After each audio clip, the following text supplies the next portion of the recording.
Welcome to V.I.M.P, the very important movie podcast with Shawn, Darian, Jaiden, and Elf on the Shelf, Eli. I'm Shawn. I'm Darian. I'm Jaiden. And I'm Eli. This is another completely unnecessary movie podcast, but it's about very necessary movies.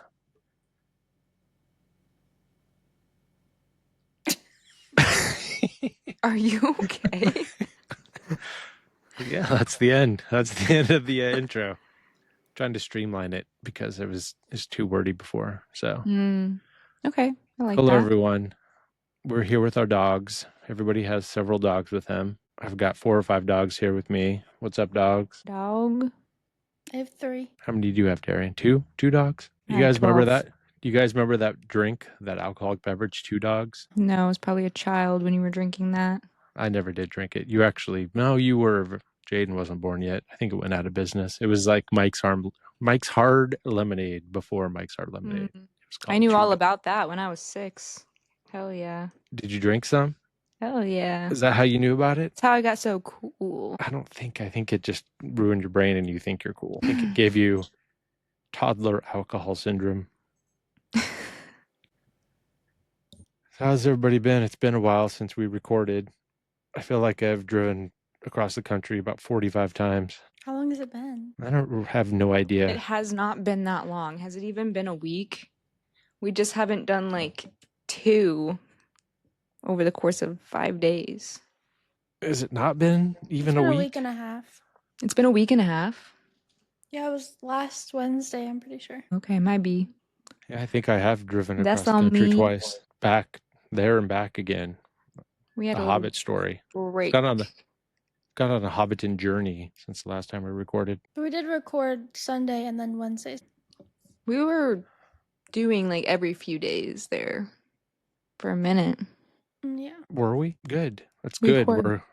We're banking for the holidays. We're like squirrels, and the podcast are our nuts. Right? Yeah. Oh, yeah. Since nobody added my apology, I'm going to go ahead and just say it, even though it was over a month ago. Then everybody heard it. But Toby Hooper's dead, and I said that he was alive, but he's dead. And I'm sorry about being wrong about that. So I forgot please, to add that. I know you did. You didn't remind me. I didn't want you to get mad at me. That's I was fair. angry that day. I have conflict aversion syndrome. Runs Or in I'm the a- family. I'm afraid of the women that I'm related to getting mad at me. So Hmm. I naturally avoid telling them anything they did wrong so that I don't get yelled at. Are you afraid of me getting mad at you? Probably, yes. Deep down in my bones, I am. When have I ever been mad at you? You don't, it's not you personally. Mm, It's just a trauma response. I'm afraid of all women getting mad at me at all times. Good, Let's unpack this. as you Let's should unpack be. this. We just got an Eli chime in from the shelf, but his mic wasn't on, so we just got it from Jaiden's mic. Little elf Eli from the shelf. Eli, first of all, did you watch this movie? I did. I Okay, good. fucking love this movie. All right, should we get into Good it though? king. We might as well get into it. Should probably get into it. We're doing Jaiden's pick this week, Mona Lisa Smile from 2003. It's a Columbia Pictures / Revolution Studio / Red Om Films, which is Julie Roberts' production company. Red Om. Ostensibly a fall movie, according to Jaiden. It's supposed to give fall vibes, but since it's only fall for 1/3 of the movie, I only watched the first third. Okay, well, And as soon as it got winter, I turned that shit off. it literally starts off in fall. So, Yeah. and I think it's a great transition for where we are when this is getting uploaded because this is going to be like the end of November going into Christmas. So I feel like it's pretty perfect. It's Not perfect. as fall as Stepmom. It's But definitely not as fall as the it's- Phantom Thread. It's so much more fall than the Phantom Thread. It could so. be more fall than the Phantom Thread. I don't think anything could be more fall. Name a movie. I think Name any movie. I think Midsummer could be more fall than More Phantom fall. More fall. That is fucking insane. Midsommar is in the Midsommar. Midsommar. It's Midsommar. That's a good movie. I want to watch that soon. Have you seen the director's cut of that? You get a little more and I could totally be wrong about this because I'm wrong about everything I ever talk about unless I have it written down and researched. But off the top of the dome, you get more stuff about her dead family. Do they show in the regular one? Do you see her dead family at the beginning, or do they just reference it? What I are we don't talking about? remember. I watched it like 5 years ago. Midsummer? So 4 talking years about Yeah. ago. Midsummer. Sorry, my dog is whining because he wants attention. He's being Do you bad. see her dead family at the beginning? Do you remember, Darian, in the regular I don't version? remember that. We can just cut all this Well, out. maybe. I don't remember. We're not even talking about I that feel movie. like you do get a glimpse of something. You know something's up. In the one that I watched most recently, they show her family, her dead family. Like they show them dead. Yes. Like they're just dead and they show that. Don't they all commit suicide? All right. I don't remember. know what you're talking about. I But- don't remember. In this movie, they don't commit suicide. So I wish somebody would have. I would have. I wish Paul would have. Really. Which one's Paul? I'm sorry, Bill. Oh, and Bill. Paul. And Paul. And Which one's Spencer. Paul? And Tommy. Guys, what are we talking about? I don't know. Jaiden just wants You all gotta- men to kill you- themselves. You gotta look at the notes. I didn't have any notes to look at when I made my notes. Bill is the other professor that's a guy. And then Tommy is the one that is with Julia Stiles' character. Spencer's the cheater, pumpkin eater. But yeah. And Paul is the ex-boyfriend who shoved a ring on her finger. So they should all just kill themselves. Oh, that's right. Bro. Okay. I just Charlie have- blew my mind. That's cousin. I know. I reference him like everything in here. I don't even know his name. I just put cousin for everything. Like the whole time I was like, I know that guy. Who is that? Who is that? And then at the end there was like a moment I was like, oh my god. He looks so different. Yeah. Yeah, Love him. exactly the same. Yeah. But different. Yeah, I put their character names from everything else they're in. So Bill is McNulty. You got Eric Foreman in there. Or Bill that is is- in The Crown. What? So what? I'm Say sorry. You say Eric Cartman? Eric Foreman? That 70s show? Topher Oh, Grace? yeah. Or did you reference him as the guy from Spider-Man? Venom? I reference forgot him about as that. fucking Topher Grace. What's wrong with because Topher Grace? I fucking hate Topher Grace. Why? What'd he do? He's got that face and He's the the voice. only one of that 70s show that's not a horrible person in Yeah. real life. I'm pretty sure he is a horrible person. in No, real he's life, not. Actually. They talk about that, how he wouldn't hang out with any of them when they were filming the show because he's like, y'all are weird. What about Donna? Because of her too. They're Yeah, all like they're all in that Scientology Scientologists. shit, but he's not. He's the only one that's not. But I think he was off like being a sexual abuser in general. No. And Mm-mm. Well, I don't know for sure because I've you know, researched it could always. extensively. But I looked it up when all of this stuff was happening with what is his name? The guy that Danny plays Hyde. Masterson. Yeah. When all that was happening, I was like into it for some reason. I don't know why, but a lot of people are talking about how for a long time, like he's never been a part of the group with like Mila Kunis and all of them because he thought they were all freaks. I'm looking this up, but I think Seems fine to me. I think the guy in Molly's Game is based off Topher Grace, or maybe it was Michael Cera. I don't remember. Michael, Sarah. Oh no, it was Tobey Maguire. All right, I'll take it back. Okay. Yeah, fuck Tobey Maguire. Yeah, Fuck Tobey Maguire, but Topher Grace. wait, I get who's them Give him Tobey confused. grace. Give him Topher Grace. I can Wait, see no, that. I think There's I somewhere. like Tobey Maguire.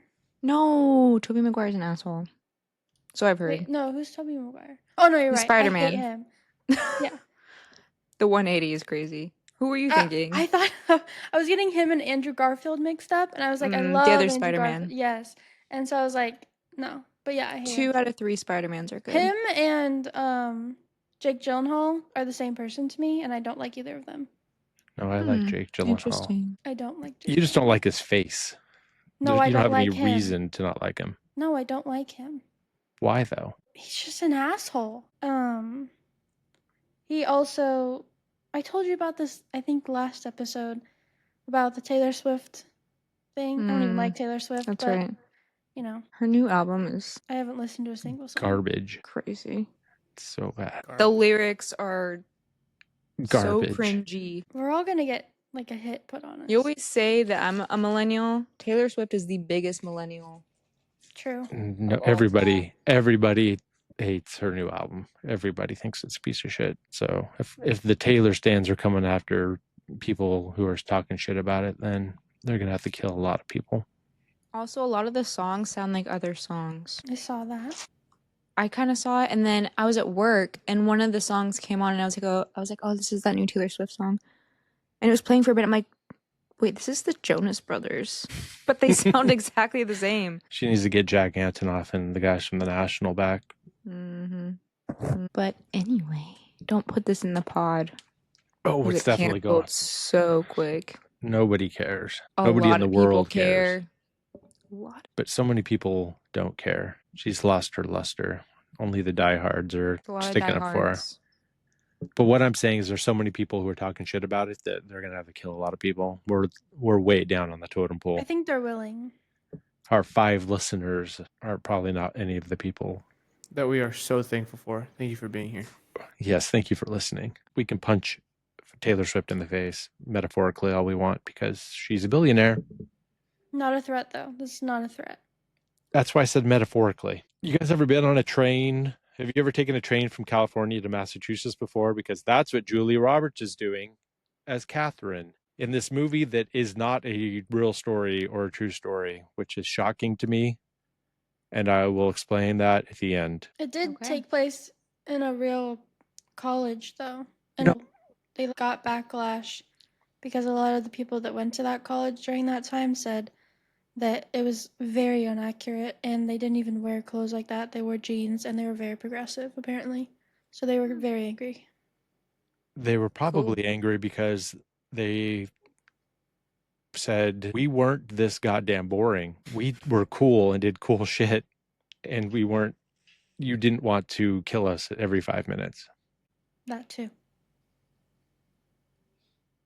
Columbia Pictures, Revolution Studios, and Red Home Films presents Mona Lisa Smile, starring Julia Roberts, Kirsten Dunst, Queen. Julia Stiles, Queen. Topher Grace, Queen. McNulty, others. Anyway, this movie starts off with Julia Roberts on a train heading from California to Massachusetts. And everybody in this movie pronounces the name of the college differently. Did you guys notice that? Mm-mm. I did not. Some people would say Wesley and others will say Wellesley. So I really don't know.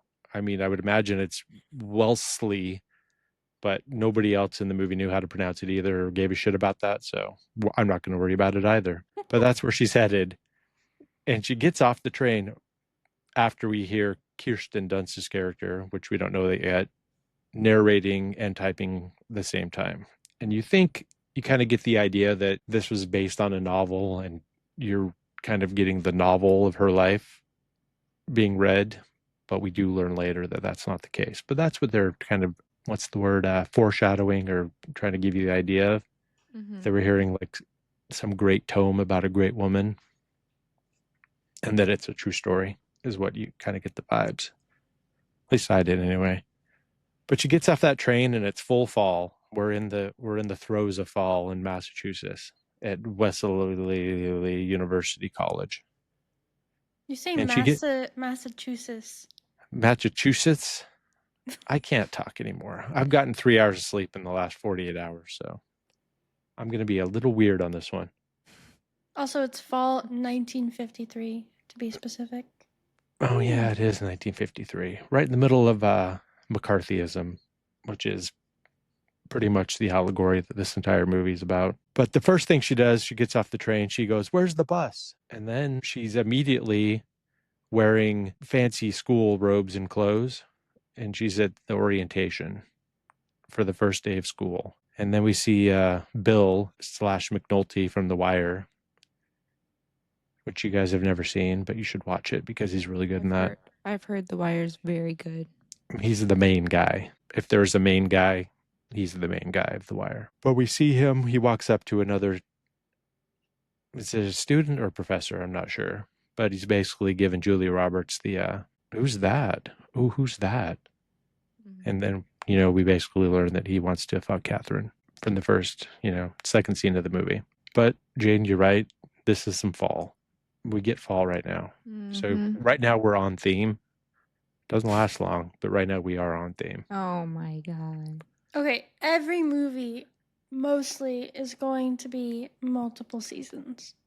I just have to point it out because of how much shit you guys gave me for the Phantom Thread. I know, so. that's literally the only reason. This is just pure retaliation. Because your movie didn't have any fall. I didn't had see so a singular crunchy leaf in your movie. I didn't see a leaf at all. Every time she went and got mushrooms to poison him, she was walking through the fall. She was walking through fall. No. Even in this movie, when it wasn't fall, it still felt fall because it's so warm toned the entire time that it still gives fall. Like if you go and watch the movie again and look at it, it's always slightly orange. That's certainly not going to happen. Anyway. This is exactly the reaction I was expecting, by the way. You might be surprised. But we find ourselves inside of Harry Potter's orientation day, where all the girls are outside waiting to get sorted by the sorting hat on the first day of school. And this part confused me every time I watched it. It's so okay. I thought, was I just not paying attention? I was super confused about the beginning. Like, I didn't realize that she was at an orientation. I was like, did she just graduate? I thought she already did her schooling. I was confused. Well, that's because it's very confusing, and we'll bring it up. I have a little point to make about that in a second. But all the faculty is basically inside, and all the students are outside, and they have this ritual where they do some creepy shit and ring a bell. And what do they say? Who knocks at the door of learning? And then Julia Stiles says, I am every woman. And then a bunch of other shit. And I wanted to blow my brains out because I don't like Julia Stiles. Do you guys like Julia Stiles? I find her one of the most irritating people on the face of the earth. I like her fine. I like her. I don't. I find her very bad at acting, and I don't like her face. And I hope she hears this and gets mad. And it causes a huge deal on the internet, and we become very popular. But I think she was fine. I couldn't relate to that. You can or can't? Can't. It's not that I think that she's good, because 100 Things I Hate About You is something that, like, what? It's 10 Things I Hate About You. 10 things. Okay, sorry. I was like, is this a spinoff? I just have too many of them in my head right now. No, but she was decent in that, and I just think, I don't know, she's just like any other normal average actress. So I don't hate her, you know. She's not so bad. I mean, she's less bad when she's on her own as being the lead, but when you put her up with Julia Roberts and Kirsten Dunst and Maggie Gyllenhaal, she is very much the bottom of that totem pole as far as being good at acting. Okay, yeah, that. So it really stands out how bad she is when she's with killers like that. True. She's a puppy dog. Yeah, did you guys know that Mike Newell, the director of this movie, he went on to direct The Goblet of Fire? So I did see that. this is why we get so much Harry That's the Potter. best Harry Potter movie.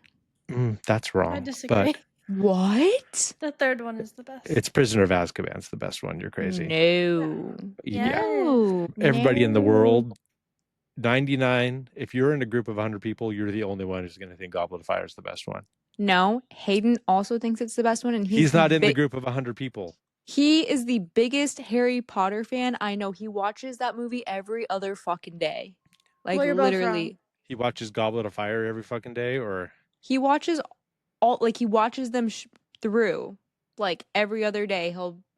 It's his comfort movie. I mean, And he says Goblet of Fire is the best, and I agree. It's because you guys just like what's his face.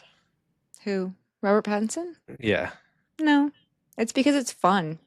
I like the Triwizard Tournament. No, I'm not. I like the Goblet of Fire fine. It's just not the best one. I'm not shitting on the Goblet of Fire. You I like the Goblet of vibes Fire. of Prisoner of Azkaban more? Yeah. That's when it first starts to get spooky. Yeah, I know. It's fun. It's Yeah. good. No, I'm saying it's good. It's my second favorite. Can we agree that Order of the Phoenix is the worst one? Mm. Now that we've settled that, moving on. So yeah, they do their whole little ritual and ding dong and declare everything. But yeah, it's basically the staff are inside. That's why they're all wearing the stuff, and then all the students are outside, and then she declares it. Also, And do they do this for every new teacher that comes, or was just no, this is the first day of year? school. This is the Okay. beginning of. It's not. It has nothing specifically to do with Julia Roberts' character. She just happens to be there. Okay, that's what was confusing. So she's just getting there for orientation. It's not like a welcome Julia Roberts. That would be insane if they did that for every teacher. No, this is just she happens to be there. I have a question.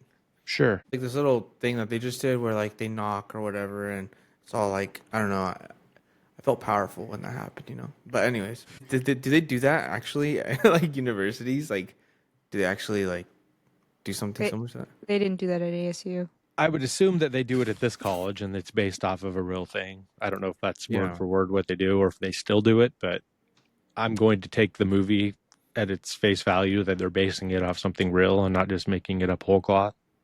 Yeah. But it's, like a private Christian university from 1870. So that was founded in 1870. So I'm going to assume they do weird stuff like that. Yeah. I was thinking like maybe they did it like at Harvard or like other old schools like that. But probably they all have those weird rituals, I don't know. I didn't go to college, so I have no idea. Yeah. But I assume they don't do it. They didn't do it at ASU. I don't think they did do it at big colleges, but there's like a private school, like Wank Fest, like sucking their own dicks type of thing to make them feel special about being rich and going to a fancy school. Like their little club later that we'll get to, but same kind of deal. They love their little private ceremonies, their little secret clubs, their skull and bones bullshit. And then we see Catherine is going to the dorms, getting her room assigned to her. And this is what I mean by it's very confusing to me is how did she get all of her accoutrement that she was wearing at the orientation if she hasn't yet moved in or gotten a dorm or anything? It seems like she just got off the train, got on the bus, changed into her robes where she got them, who knows, went to orientation, and now she's moving in. I feel like all that would have happened before the orientation because the girls are running around and the person that's the woman who's showing her to her room goes, "Oh, shame you weren't here yesterday. It's so quiet," before the girls get here. So where did she get her robes from? Maybe she was late. And then I mean, yeah, it could be anything. But I don't remember the first 15 minutes of any movie that I watched. Well, I remember it because she looks at everything because they tell her that she's not allowed to have men over and not allowed to have a hot plate. And then Julia Roberts goes, "I don't think I can live without a hot plate for a year." Oh, I do remember that. Yeah. Basically going, "I don't need no man, but I can't live without a hot plate." They're being very clever. So I just groaned and said to myself, we're in here for a very clever movie. That's what we're in for in this is they're going to be very clever. And if it wasn't for Julia Roberts, who I love, and she can do no wrong, basically, even when she's in a bad movie, I like her in it. Yeah. She's pretty good. Like last week's movie. But I don't know what you're talking about. It's a great movie. Great actors. You have a crush on her. You have a crush on her, or I have a crush on her? You do.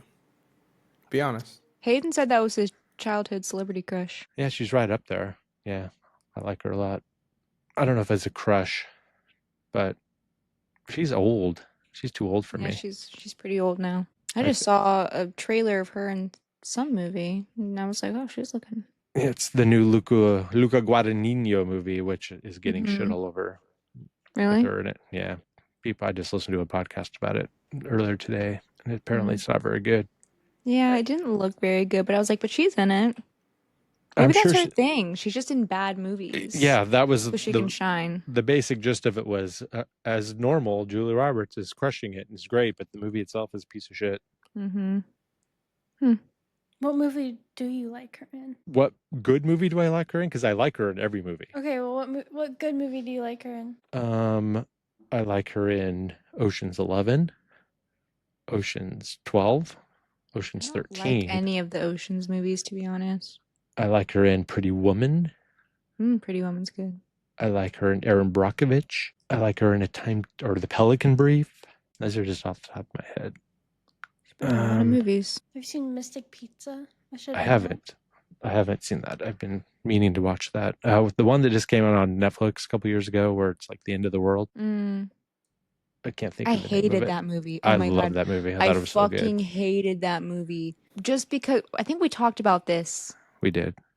Just the ending of it was I love the ending. fucking stupid. It was like it made me feel like I wasted 2 hours of my life. Such a good ending. Down, down, down, down, down, down.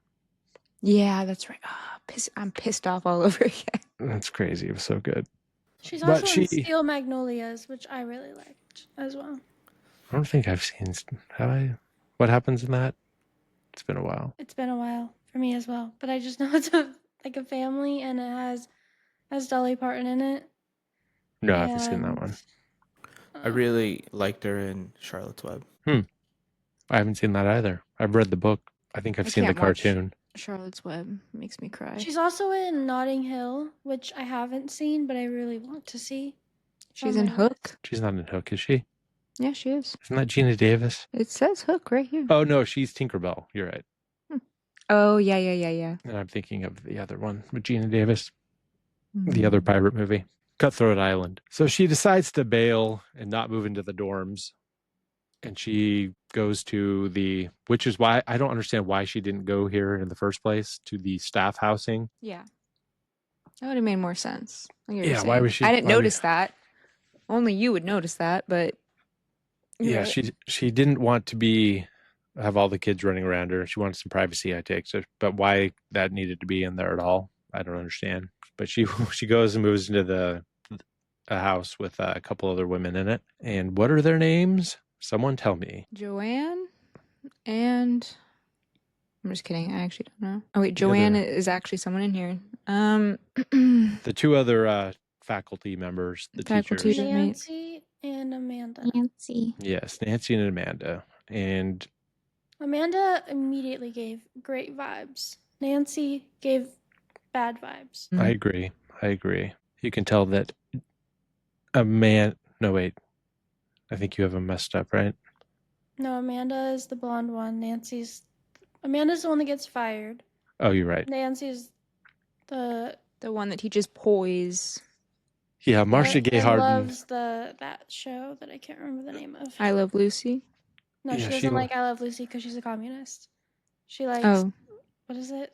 She said she loves Lucy, even though she's a communist. Despite the fact, and then Amanda's like, "It's all bullshit." No, the other show that she liked, it was something Price or. Yeah, I have it later on in the notes when we get to that scene. But yeah, she's gonna move in with these two teachers, and we get the sense that that Nancy is very prim and proper and annoying. They each get their own shelf. Yes, and it's sacrosanct. We each got our own shelf. The items on each shelf are sacrosanct. What does that mean? It means that they're very, very important, and it's the utmost of importance to not violate those things. It's a religious term, basically, from the sacrament. Like, it's hallowed, sacred, that kind of thing. Probably Latin. It's probably Latin. Moving on. First day of class. Catherine's walking through, and then Amanda tells her, "Be careful, they can smell fear," as she's walking to class. So we get oh no, these girls, all these rich bitches will feast upon your very soul. And they're all so very, very insufferable. Like everyone in that class, that first day, when everyone knows they've just memorized the textbook, the syllabus, and they have everything memorized. And everyone is just so very, very annoying. But they're supposed to be. Yeah. Like, that's what they're going for. The only one who's actually annoying is Julia Stiles. That's but not true. Maggie Gyllenhaal is being a total bitch, but in a fun way, and I like it. Julia Stiles is being also a total bitch in a bad way, and I don't like it. And then Kirsten Dunst is being the worst, and I like it because she rules. She's so cool, and I love annoys me her. in so many things that she's in, but I still love her. Yeah, it's I because love her she's so much, but she pisses me the fuck off. in Yeah. this it's because movie. she's good at acting. Yes, Yeah. she's very annoying in a lot of movies that she's in. Like Yeah. Little Women, so annoying. You're one So true. You cut annoying. off your hair. You're one true beauty. When she burns her book that she's whatever Yep. she's been writing, Mhm. such a bitch. Yep. In You didn't. everything. I wanted to do Little Women. You didn't want to. Oh God, I Could have been lots cannot. to say. We could have done a Kirsten Dunst That's month. all I wanted to say about that movie. Don't worry. We'll watch it for Christmas. So they have their first day of class, their little first meeting, and Julie Roberts is Catherine is extremely irritated by all these pretentious bitches. Basically, Kirsten Dunst goes, "Oh, well, if you don't have anything for us, we can fuck off," and everybody gets up and leaves. And really, Yeah. she does not like that at all. She doesn't like So it. rude. So rude. Also, you can't convince me that every single one of those girls memorized every single piece of artwork in the syllabus by day one. Memorized every single one.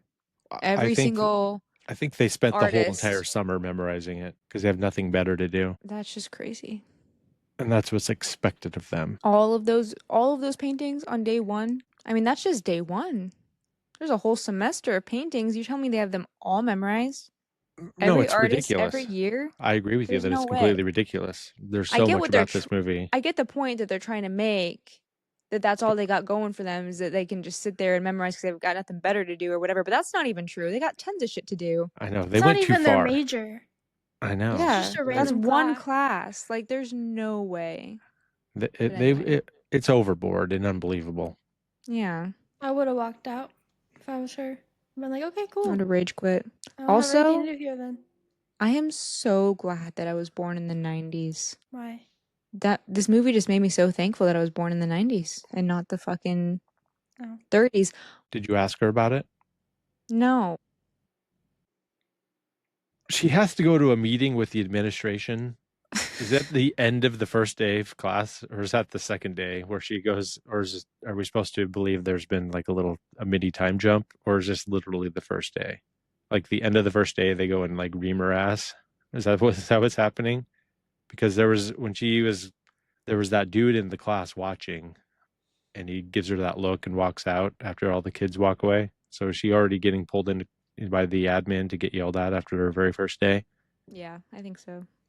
When the secretary is like, when she tells her that they tan in class, and she's like, "Really? What a dumb bitch. What a dumbass." Not I feel everybody. like that's the same day. I think it is too. Yeah, I think women aren't allowed to make any mistakes or cause any trouble. So they saw that and they were like, "Bring her in immediately." I mean, this is good enough time to get into my main problem with this entire movie is, okay, if this was a true story, it would be one thing. But this is a movie that was written probably late 90s, early 2000s when it was actually written. I'm not sure. But it was this era of time where, the Cold War was over. Everything was basically down to, we just have to have equal rights and then the world will be fine. Like, we have to make sure that, women can vote or like have equal rights. Basically, there's like everything else in the world is totally hunky-dory.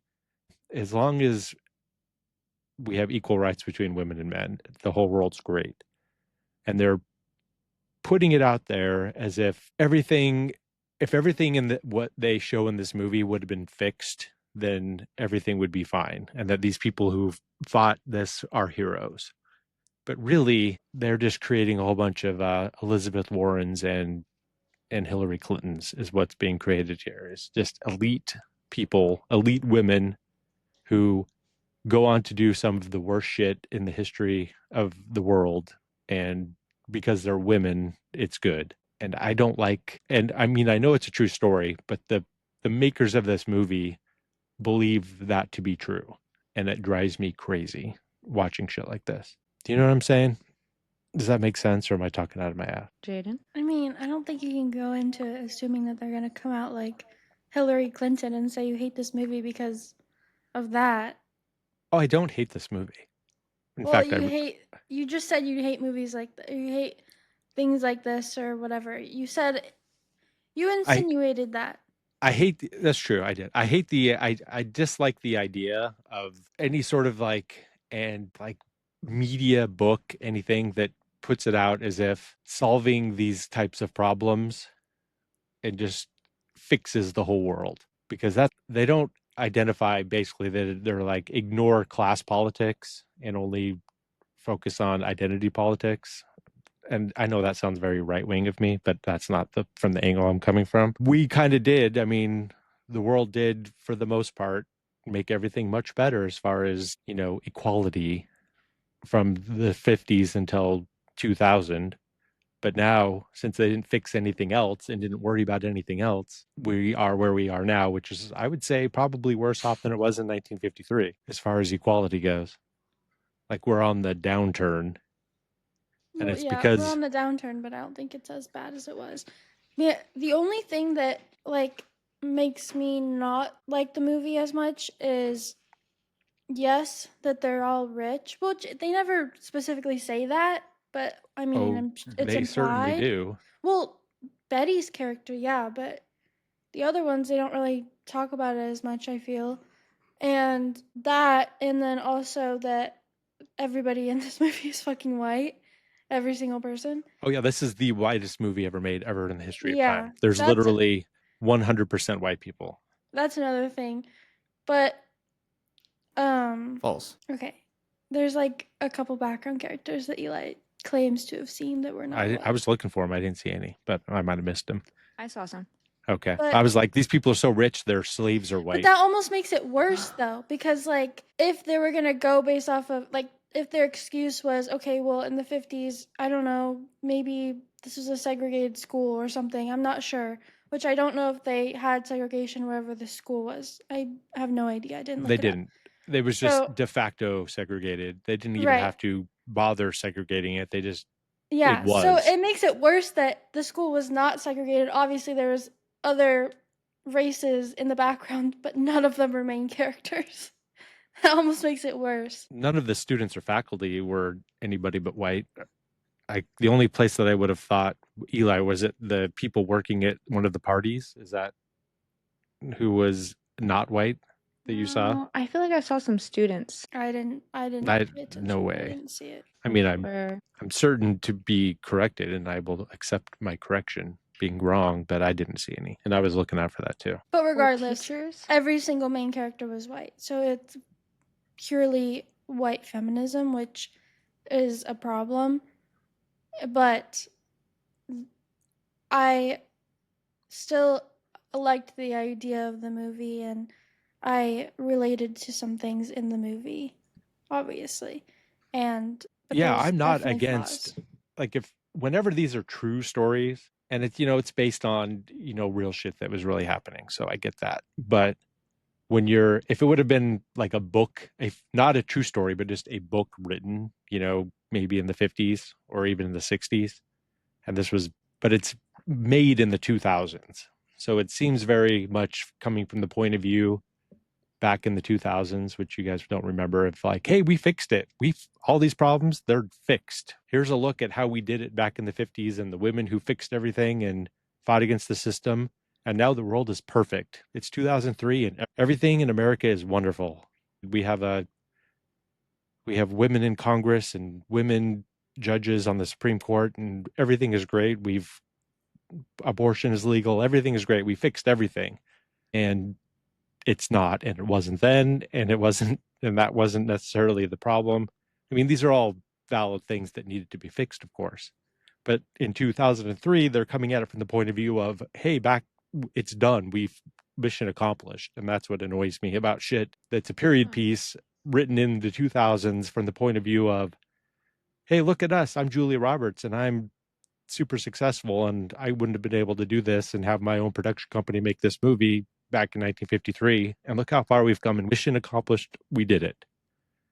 Well, I agree, but I also don't agree because I saw something about the person that wrote this movie and I think it was written by a woman. I know it wasn't directed. It was a man, but it said something about how the movie was not a true story, obviously, but it was inspired by her life, like things that happened to her in the 60s. Yeah, no, partially. I So get like I think I understand what you're saying, but I also think that a lot of those things are like they're still, it doesn't have to have been a true story for it to still No, I know. And be I still good. do. There's a lot of it to like, and I do agree with a lot of the. I mean, I totally 100% agree in equality for everyone, and everybody should be equal and not be forced to do anything they don't, want to do. And the lives of, servitude to their husband is all complete bullshit. And everything in the actual movie, I agree with. It's more of like the point of view that is unspoken in the movie, just the overall like vibe and message, not even necessarily specifically of this movie itself, just all the kind of media that came out around that time. Like around when it was released. Yeah, yeah. Like in the Mhm. early 2000s, late 90s, early 2000s, about how everything was like done and settled. It's like the end of history. Like done and settled with feminism Yeah, or kind of. Yeah. Mhm. Like Yeah. feminism, equality, everything's good. Like they didn't take into account that the core of the system, like the core of capitalism, is what is bad, and that was what was Mhm. forcing everyone into being the way that it was.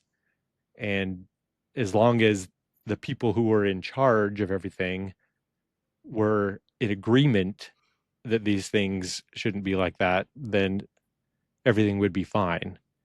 They didn't Nobody took into account that the whole system needed to be ripped down and rebuilt from the ground up to keep this from happening again, because nobody fixed anything. They just Everybody at the time agreed that it shouldn't be that way, but they didn't make it impossible for it to come back again, which is why we're in the situation we're in now, Yeah.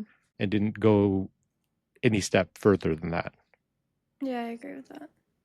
So it's that point of view that just frustrates me through movies like this and this genre of movie. But outside of that, I very much enjoyed the movie and the performances, and I liked the way it was shot and everything like that. So I don't dislike this movie as a movie. So I just wanted to make that clear going forward. So all the shit talking that I do is not like me hating the movie. Yeah. Okay. Also, did anyone else feel like a lot of people in this movie should have been gay? I think they probably were. Like, Because I'm sorry, you're telling me those two friends were not gay? Connie and Giselle were the first time I watched it, and even the second time, I was like, okay, so they're a couple. And Yeah, I I thought that would have immediately. loved the movie so much more if they were, because Yeah. they looked so much like a couple. Like when she was kissing her on the couch, they were like really close in that one Yeah. scene. I was like, oh, cool, they're like a couple. I was like, oh, she's gay. Like, okay, awesome. But I no. was Well, disappointed. was there not kind of like a hint of that at the end? I mean, we'll get to it at the end, but we'll save it for I think later. that there's a hint of Giselle being bi. I think she's definitely bi. I think, She's I mean, gotta be. maybe they're gay, but I think Giselle is definitely bisexual, because I feel like I feel like she's in love with Catherine, not gonna lie. Yeah, for sure. But let's rewind a bit, because we're jumping way ahead. Mm. We got Catherine going to face the music about her first day of class and letting the students walk all over her. So she's getting grilled, and they ask her, she does her little thing about how they give her shit about Picasso. And she was right about Picasso. He is very famous. Everybody does know about Picasso. He's probably the most famous guy. And it's weird to think that he is like still alive when this movie is taking place and still kind of new, which is weird. You think when you think about Picasso, you think about him like back at the same as like Michelangelo and shit, right? Don't you? Like Van Gogh. Yeah, I do. Yeah. I was like super confused for a second. Yeah, Picasso was like the 20s, 30s, 40s, and like Yeah. 50s and 60s and shit. So Wow. I don't think he died until the 60s, and I'm totally talking out of my ass, and I'll have to do another correction in next I think week's it was episode. the 70s. Did he die in the 70s? I think so.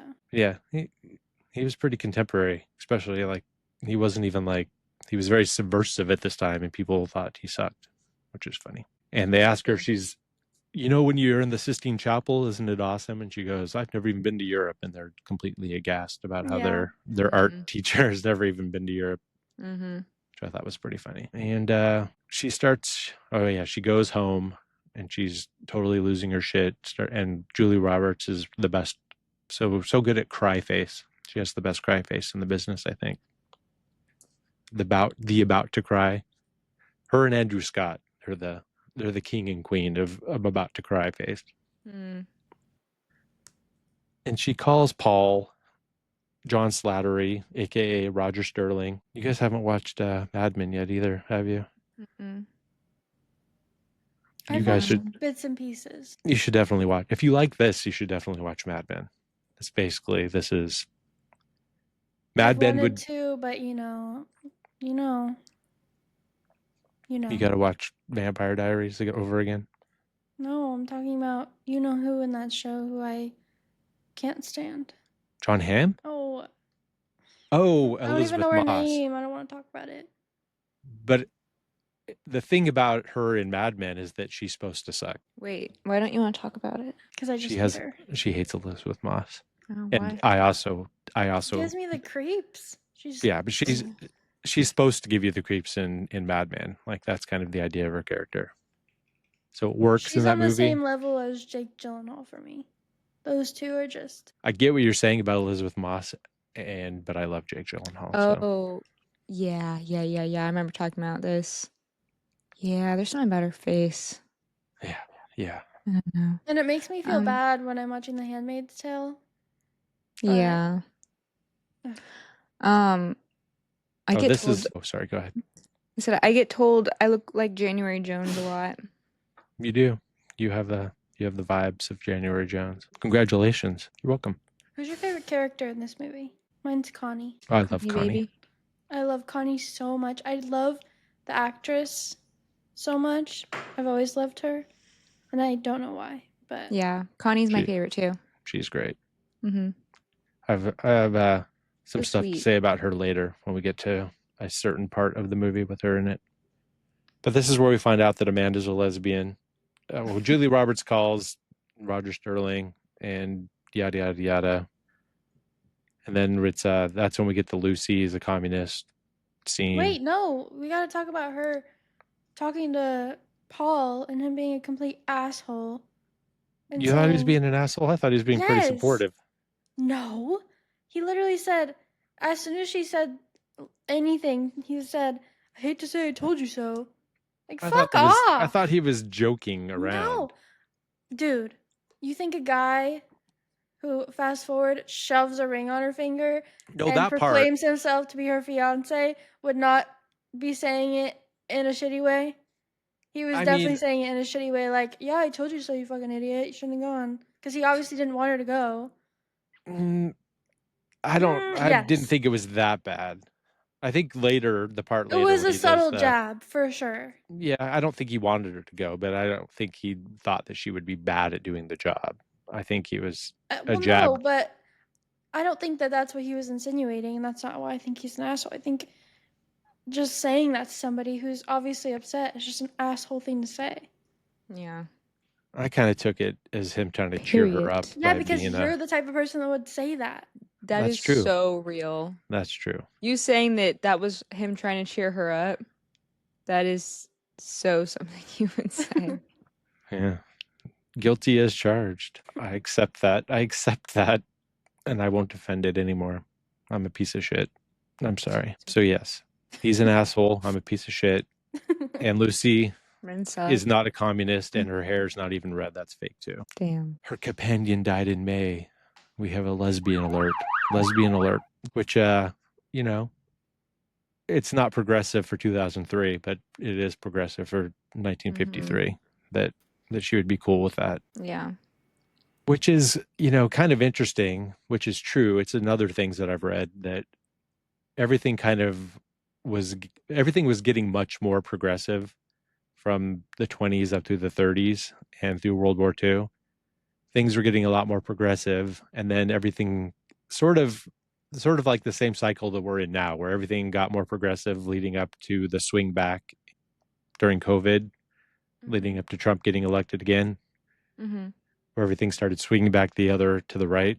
Things were getting Yeah. better. And then when the Korean War started and McCarthyism started in the 1950, 1951, everything started going way to the right, and media started going way to the right, and you couldn't. But people were being way more cool, Is like that why leading they up to call that. Gen Z Zoomers? Because we're kind of like how boomers were during that time? Yes, everyone calls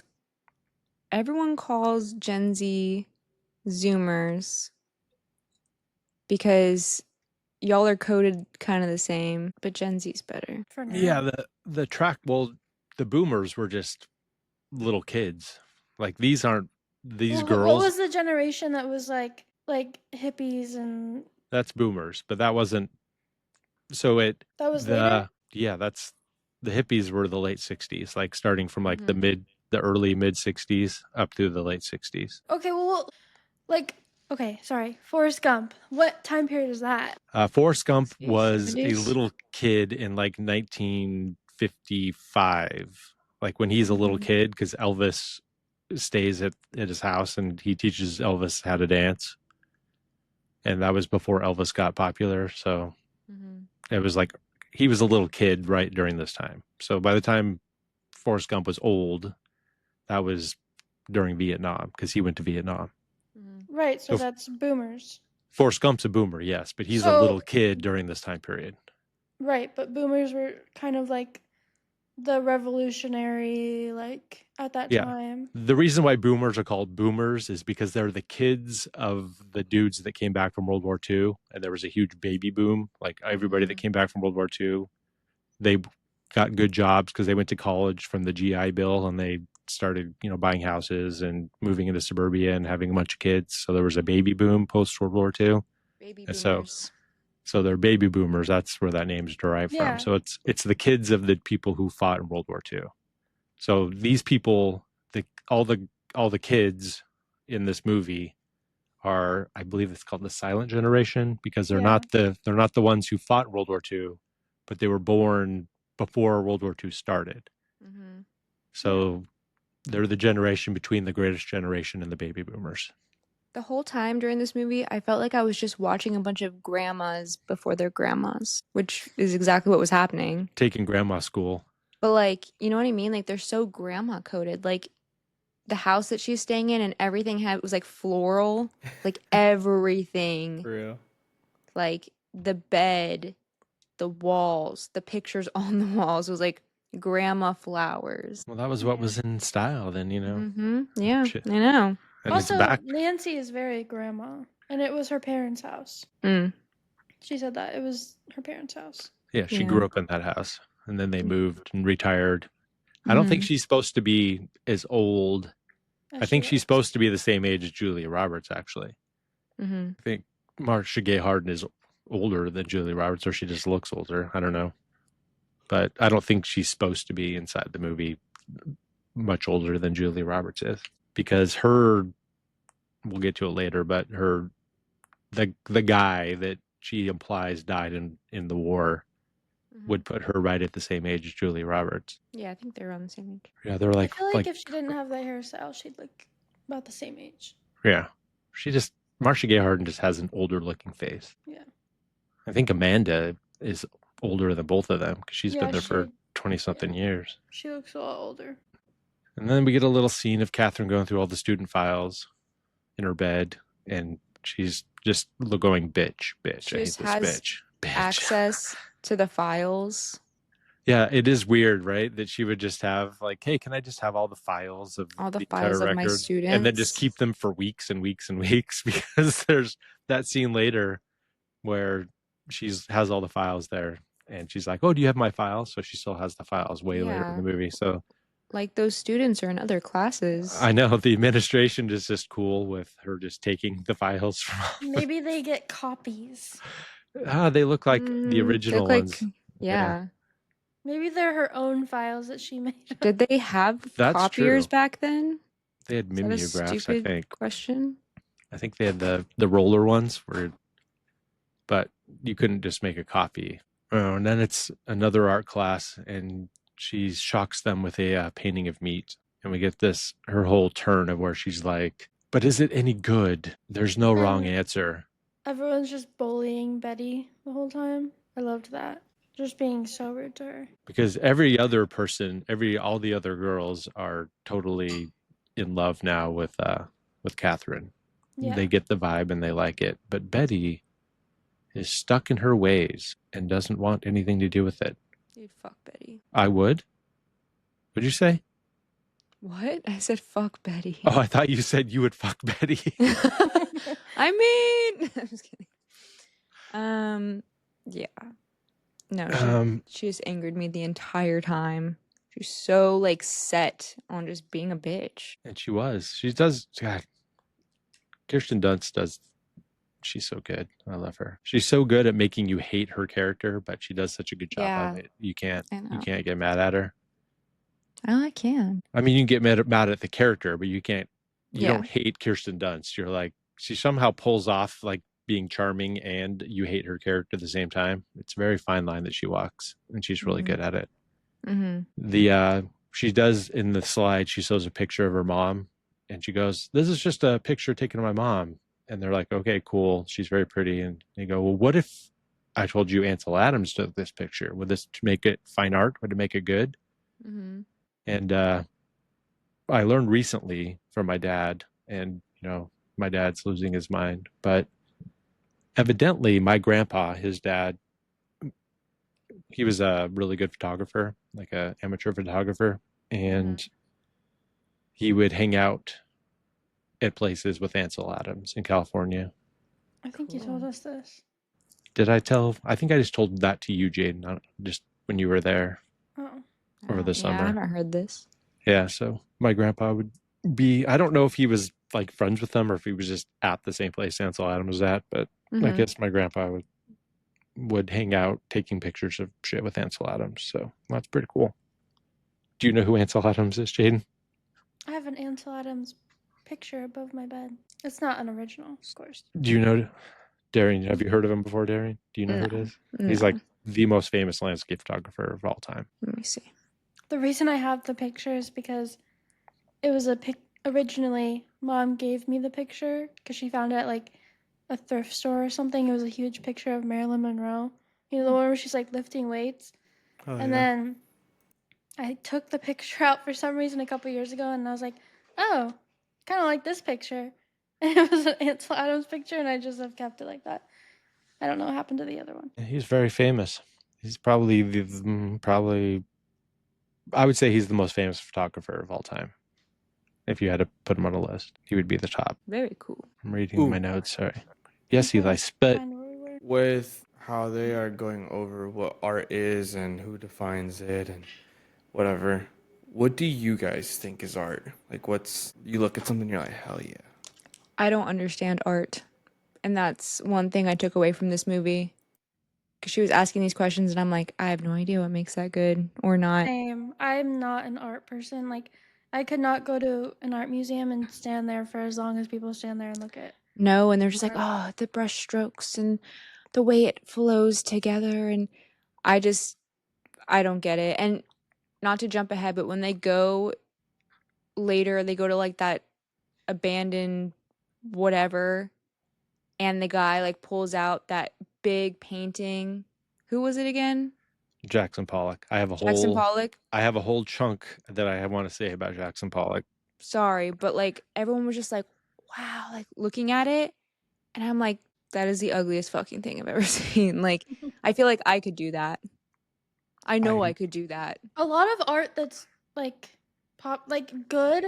Like I can tell that it's good. I'm not gonna sit there and be like, oh yeah, like this makes me feel this way or that way. Like it looks good. Maybe that makes me shallow. I don't know. No. The way that I think about art, and the older I get, and it's not, I'm not just talking about art, paintings, just art in general, music, movies, anything, is if that piece of art, whether it be a painting or music or a movie or anything, if it makes you feel a certain way, then to you it's good. Yeah. It's and that's really, subjective. it's 100% subjective. I mean, there's objective qualities of how well something is done, like brushstrokes or something like that, or how accurate a picture is, you know, a painting or whatever. But most 95% of it is completely subjective. Like there could be like a movie that is very well made as far as the way it looks and it's shot and edited and everything, but it might be fucking boring and a piece of shit. I If think, you, sorry, go ahead. no, that's all. For me personally, I think I don't really like abstract art. That's like when it's just the Yeah, well, I'll say my strokes little random. Jackson Pollock thing is I completely agree with you. I mean, it looks fine, but just because he is the first one to come up with the idea of splattering a bunch of fucking paint all over a goddamn giant canvas, just because he came up with the idea, he gets so much credit for being innovative. But just because you come up with a bad idea doesn't make you a genius. I mean, there's probably lots of people who could have. I mean, I feel like most of the credit that Jackson Pollock gets for being like this artistic genius is because he came up with that idea first and was bold enough to do it. But it's stupid. It fucking sucks. I completely agree with you about Jackson Pollock. I don't get it. I mean, the way that he did it is pretty cool. Like, I don't know if you've ever seen, if you know how he made those paintings, is he would hang, and I don't know if this is how he did all of it, but there's a movie with about him. I haven't even actually watched the movie. I've just seen clips of it, but he would put paint on I don't know if it was on a brush or but he would put it on a string over and then put the canvas on the ground like flat down, and he would like be on a ladder or scaffolding, and he would just basically swing the string across, and it would just randomly drip paint all over the whole fucking thing. I've seen a lot of people do that. Yeah, I have too. Yeah, they're getting it from him. He invented that technique. And so you're not even doing anything. Yeah, he's not doing yeah. Exactly. It's like random chance. Yeah, I mean, it's teach their fine. own. It doesn't. But I don't think that it doesn't look cool, but I don't think it's like this huge innovative genius thing that he came up with. there's this really big painting in my operatory at work, and it's just like a bunch of random like swirls of blue, and it's like fine, like it's fine, it whatever. But so many of my patients are like, wow, I love that. Like, wow, it's man, that is so good. I love the art here. And I'm just like, huh? Oh, yeah. You Philistine. I don't know. Maybe I'm just not. I mean, I like art. I feel like I'm an artsy kind of person. I just don't really get art. Remember when we went to the museums in New York and we were looking at, the Rembrandts and shit at the Metropolitan Museum of Art? Yeah. I think a lot of, I thought it was very cool. Like I was standing there looking at stuff, but for me, it was, I don't know, 20% like this is good art. And the rest of it was like, this shit is like 400 years old. And I'm literally standing at the thing that they made that long ago. And this famous guy, touched this and actually made this thing that I'm like a foot in front of, and it's like right there. I'm not seeing it on the internet or in a book or whatever. I'm like looking at the real thing. Yeah. So I kind of get the dude who's like, have you been to the Sistine Chapel? Or like, when you're at the Sistine Chapel and looking at, so I kind of get his point of view, but that doesn't necessarily make it any better than something else just because it's 500 years old. That just makes it cool to see something that's 500 years old. Yeah. Look at anything that's 500 years old. I think it's pretty cool. Yeah, I know. I think that's how it is for me too. It's more so like, I don't know, it's interesting to look at, but I'm not, like I said, I'm not going to sit there and try to see what emotion that brushstroke painting gives me. It doesn't give me any emotions. It's cool to look at. I'll pass by and look at it, but I'm not going to stand there. Because, like in a lot of movies and things, I see people just standing there looking at it. No, that's what people really do. Like every time I've ever gone to an art museum, people are just like standing there staring at these like very, very simple paintings. Yeah, I understand if it's like obviously something intricate and there's a story going on, but a lot of them are not like that. I went to I was in Vegas one time and they had a Rembrandt exhibition, like a traveling Rembrandt. I think it was Rembrandt, Impressionist painting. And it was really cool to see that stuff in real life. The way that he kind of changed things to make everything seem like it was blurry and paint it that way, I thought was very cool. So I Yeah. do get the standing in front of a painting, looking at it, because it is pretty fascinating to be like, how do these guys think of that and come up with this technique and get it out there? So I do think that stuff's cool, especially, Van Gogh stuff is cool, Yeah. like Starry Night and everything. And I do get it, but it is definitely subjective for sure. I think also, unfortunately, living in a period of time where we have access to all kinds of art, like online, I feel like I go to museums and I'm just like, I don't want to say like I'm not impressed, because it's impressive to be able to paint something like that, but I feel like I see so much art every single day that it just doesn't like hit, if that makes sense. Yeah, now AI can just make the best art ever. So we get to see so much wonderfully created AI art that Darian thinks is the best, and that Well, no, all I'm not artists saying should be. AI. I know, kidding. Fuck off. I'm saying just like there's so many talented artists in the world, like so many. So it's just like it just doesn't feel special anymore, if that makes sense, which sucks. I think that's a mindset thing. It's a hot take Yeah. right there. That's a hot take, but I stand by it. I feel like when I think about art, and I also think about like, oh, someone painted this beautiful picture and it's so beautiful. But for me, I feel like I get the same feeling that you guys get, like, oh, someone painted this, that's not very impressive. But like when I see like Frank Lloyd Wright's work, like all of his architecture, like he has some impressive stuff, and I just like that's something that I'm like, wow, like Yeah. someone made that. And I feel like it's not just one artist or like one architect that made this beautiful thing, but it's all the people that, got together and they all built it together. I don't know, that's just something that I think about. And it makes me laugh because people will pay, if you guys look at the picture that I just sent you, an undisclosed person that I went to their home, they paid over $250,000 for this oil painting of an owl to get painted. And that was ridiculous to me because that's like, you could build a house with that kind of money and it just looks like a normal picture. But this guy's like in love with this painting. And like, it was ridiculous to find out that that's how much you paid for it. It's Some pretty people cool owl have picture. so much money they don't know what to do with it. I feel like I definitely feel the same way about architecture though. Like I could sit there and I could walk around a house and even just an empty house and be like, "Oh my god." Yeah. Like that's how the way that other people feel about art is the way I feel about architecture.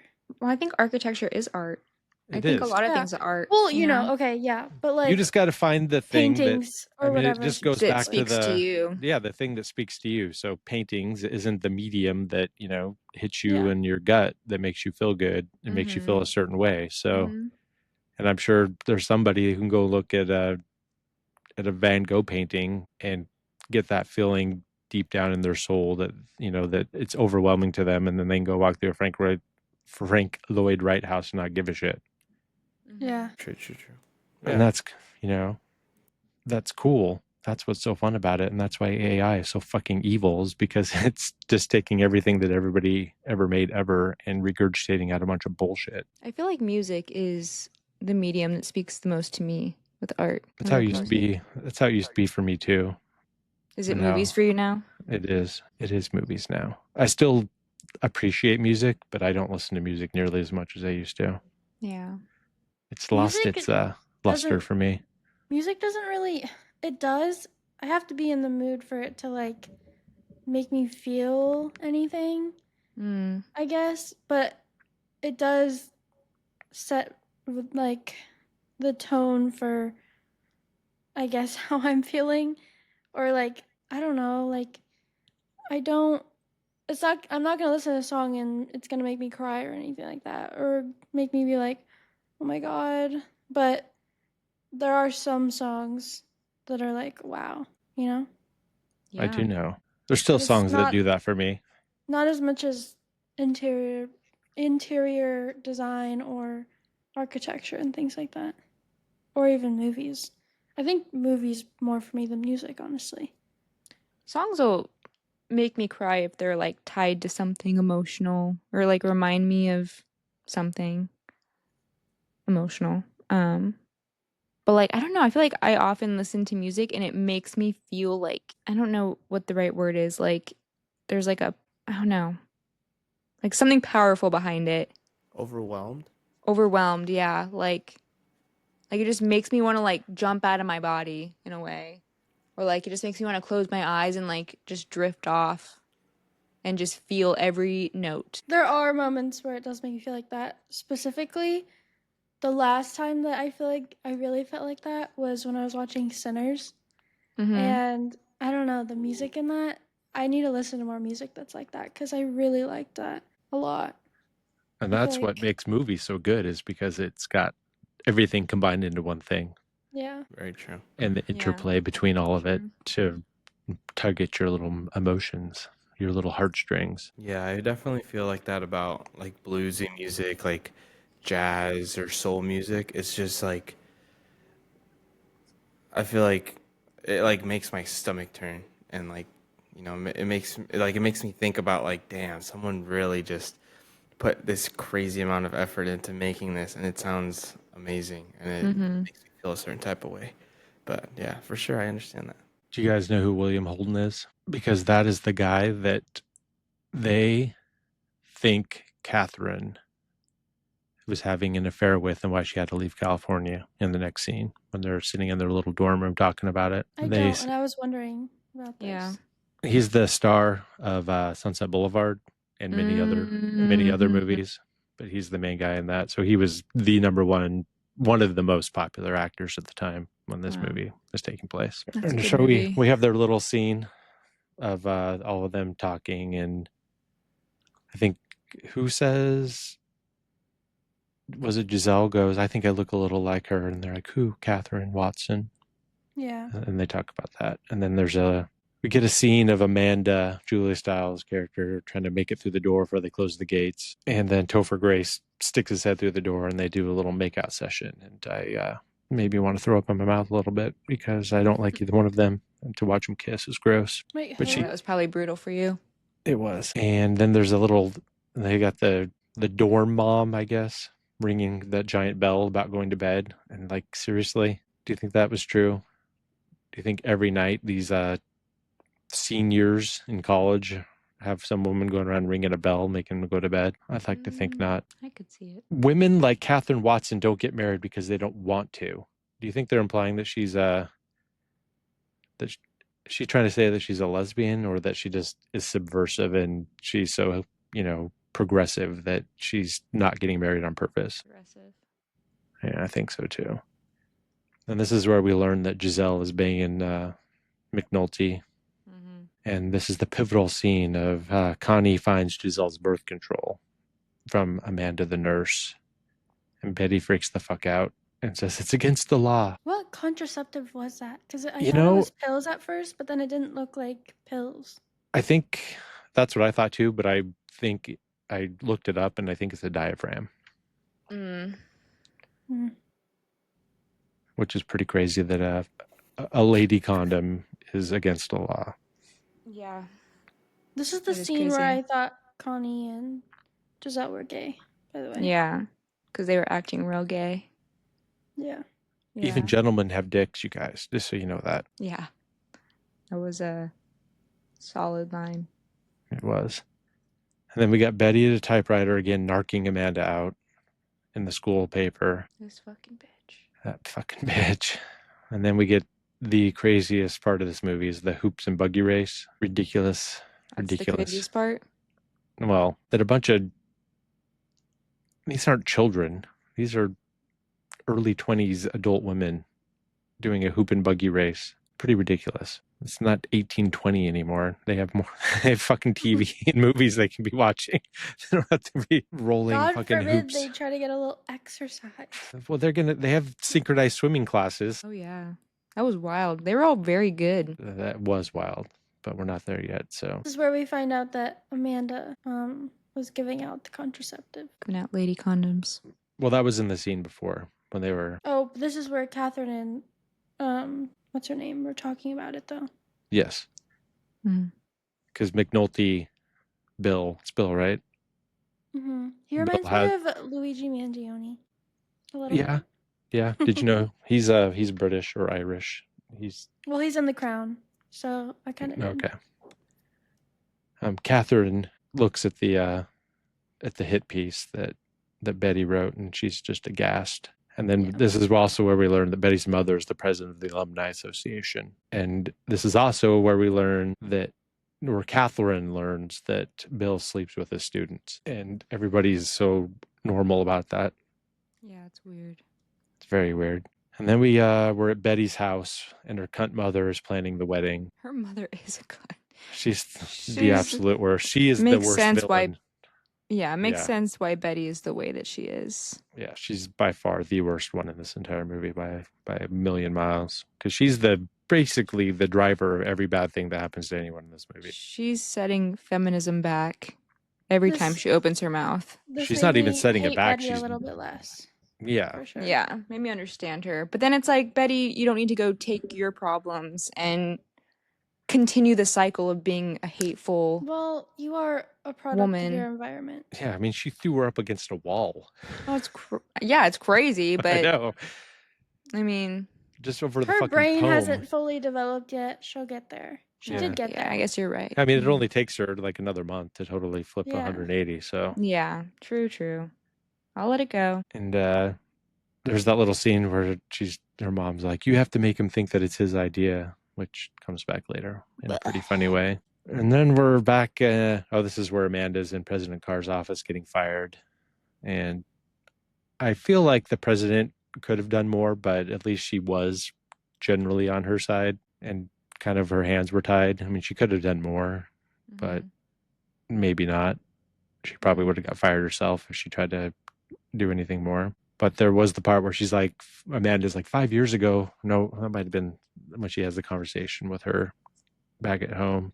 But she does bring up like 5 years ago, nobody would have given a shit about this. No one would have cared. But now that McCarthyism is in full swing, there's no subversiveness that can be tolerated whatsoever. Sound familiar? To our curtain day, A little too Yeah. familiar. where she goes, "I promise not to appear liberal." With that She very was part much. of Antifa. She was. She created it actually. Which is crazy that it's crazy how fast everything swung from in that time period. You guys should really dig into that whole post World War II Yeah. situation. It's very fascinating. Hmm. I won't give a history lesson on Soviet US Thank relations you. post World War II Thank you. right now, but it's a very fascinating point in I time. mean, learned about it in school a little bit. Not did really. we? Dive in though? more. You didn't Eh, really true. learn about it. You didn't. Yeah, you're You right. didn't learn the reasons behind why everything happened. Right. Basically, boils down to rich people. No, no history I really want to. lessons. We are already running way over on You're time. right. You're right. Okay. Let's so go. anyway, yeah, capitalism's bad, and that's why everything was happening. So we'll move on. She gets back to the house. Catherine gets back, and they're doing the marriage lessons. So she looks. She's like, when they ask her to stay, and she's like, fuck off, and takes off and goes to the bar. Rides her back to the Blue Sharp Inn, and Bill's there, and they have the little conversation about Amanda getting fired. They're both pretty bummed about that. And then she goes, "Are you staying?" And she goes, "How long do marriage lectures take?" And he goes, "Let's get this girl a booth." And then we're back to the marriage lectures. And there's a whole, and I kind of feel like the scene is set up to make it look ridiculous that any of this is happening. And it is ridiculous on a superficial level. But if you stop to think about it, they're actually learning important stuff for their bullshit life that they're about to lead, about, the scenario about what you would do when your husband brings these people home and what you should do. Like, basically, they're learning how to kiss ass and get ahead in life, which is, when you think about it, kind of a, an important thing for them to know for the life that they are going to want, that they're going into. Like, they're getting lessons on getting ahead in life, which is more than you learn a lot of things in school. It's a practical lesson that's useful, as opposed to, math that you can just do on a calculator. Yeah, but then Nancy says, you may all be here for an easy A, but the grade that matters the most is the one he gives you, not me. And that part. No, it's fucked. But when you just stop and think about, it's kind of makes sense. She's actually teaching them real life practical information for a dumb bullshit life, but it is the life that they are going to be living. And these are things that they're going to need to know how to do to be terrible. I mean, not saying any of the things that are overall arching are good, but for the lives that they're leading and they're going into, she's at least giving them useful information for the shitty life that they're going to be living. Do you guys ever see that coffee commercial from back in the 50s where the wife is afraid of her husband beating her because her coffee's so bad? It's pretty fucking crazy commercial, but it's real. And she's like, I think the husband hits her in the commercial. I might be making that part up, but yeah, look it up when you get a chance. It's pretty wild. She's like, my coffee is so bad and my husband's going to kick my ass if I don't get better coffee. Oh my God. So it was real. The only grade that does matter is the one that the husband gives back in the 50s for sure. Because they could just beat your ass and it didn't nobody cared. And then we're back to the bar and she asked McNulty if he learned Italian in the war, and he says yes, but he quickly changes the subject, asking if she has a boyfriend. I wonder why he changed the subject so quickly. Foreshadowing. I wonder why, because he's a big liar. They say you're progressive, a forward thinker, are you? And I don't know what she says, but Said there are a lot of labels here, I've noticed. Oh, yeah. And then he goes, well, you just have to find a way to work with them. We all had to. And then we're back home, and Amanda's packing up her shit because she got fired. And this is where she says 5 years ago, they would have just slapped my wrist. Justice for Amanda. But now there's a committee for the protection of everything. Which is what... It was the Committee Against Un-American Activities. That was what McCarthyism was. That was what the thing was called that he ran. And she's basically says, I should have left here after Josephine died because there's nothing left here to love, which is pretty sad. And then they're having... the next scene is she's got her shit set up in some crazy no man's land part of the campus that they just let her take over to her giant new office with art everywhere, which when you think about it for a second is pretty wild. Even though they want her to follow the rules, she doesn't get much pushback on anything that she's actually doing. Yeah. They just let her take over a giant warehouse to turn it into her second classroom. They let her take all the files that she wants. Nobody gives a shit about any of that. Yeah, they kind of have the conversation and then just look the other way. Yeah. They're like, you better not show any modern art, but you can have this entire building for yourself if you want. We're not going to say anything about that. Joan shows up and she's mad that she got a C. And she basically says, you're regurgitating opinions from someone else's book. And I want you to have your own opinion. So they're really hammering that plot point. Gives her another chance, and this is where she has her file on the desk, and they talk about her wanting to go to Yale Law School. This part made me really sad. The part about going to Yale Law School in general, or this particular scene? Because the part about going to Yale, because she said, when she asked her, she's like, what law school are you going to go to? And she said, I hadn't thought about that. After I graduate, I'm getting married. And then Catherine says, and then Joan says, and then I'll be married. Which, I kind of don't blame her. I would rather just be a kept woman whose only responsibilities were being a bitch and not having to go to law school and be a lawyer. When was she a bitch? She's going to grow into one. I'm not saying she's being one now, but once she's that wife and has all the kids, she's just going to turn into Betty's mom. Yeah.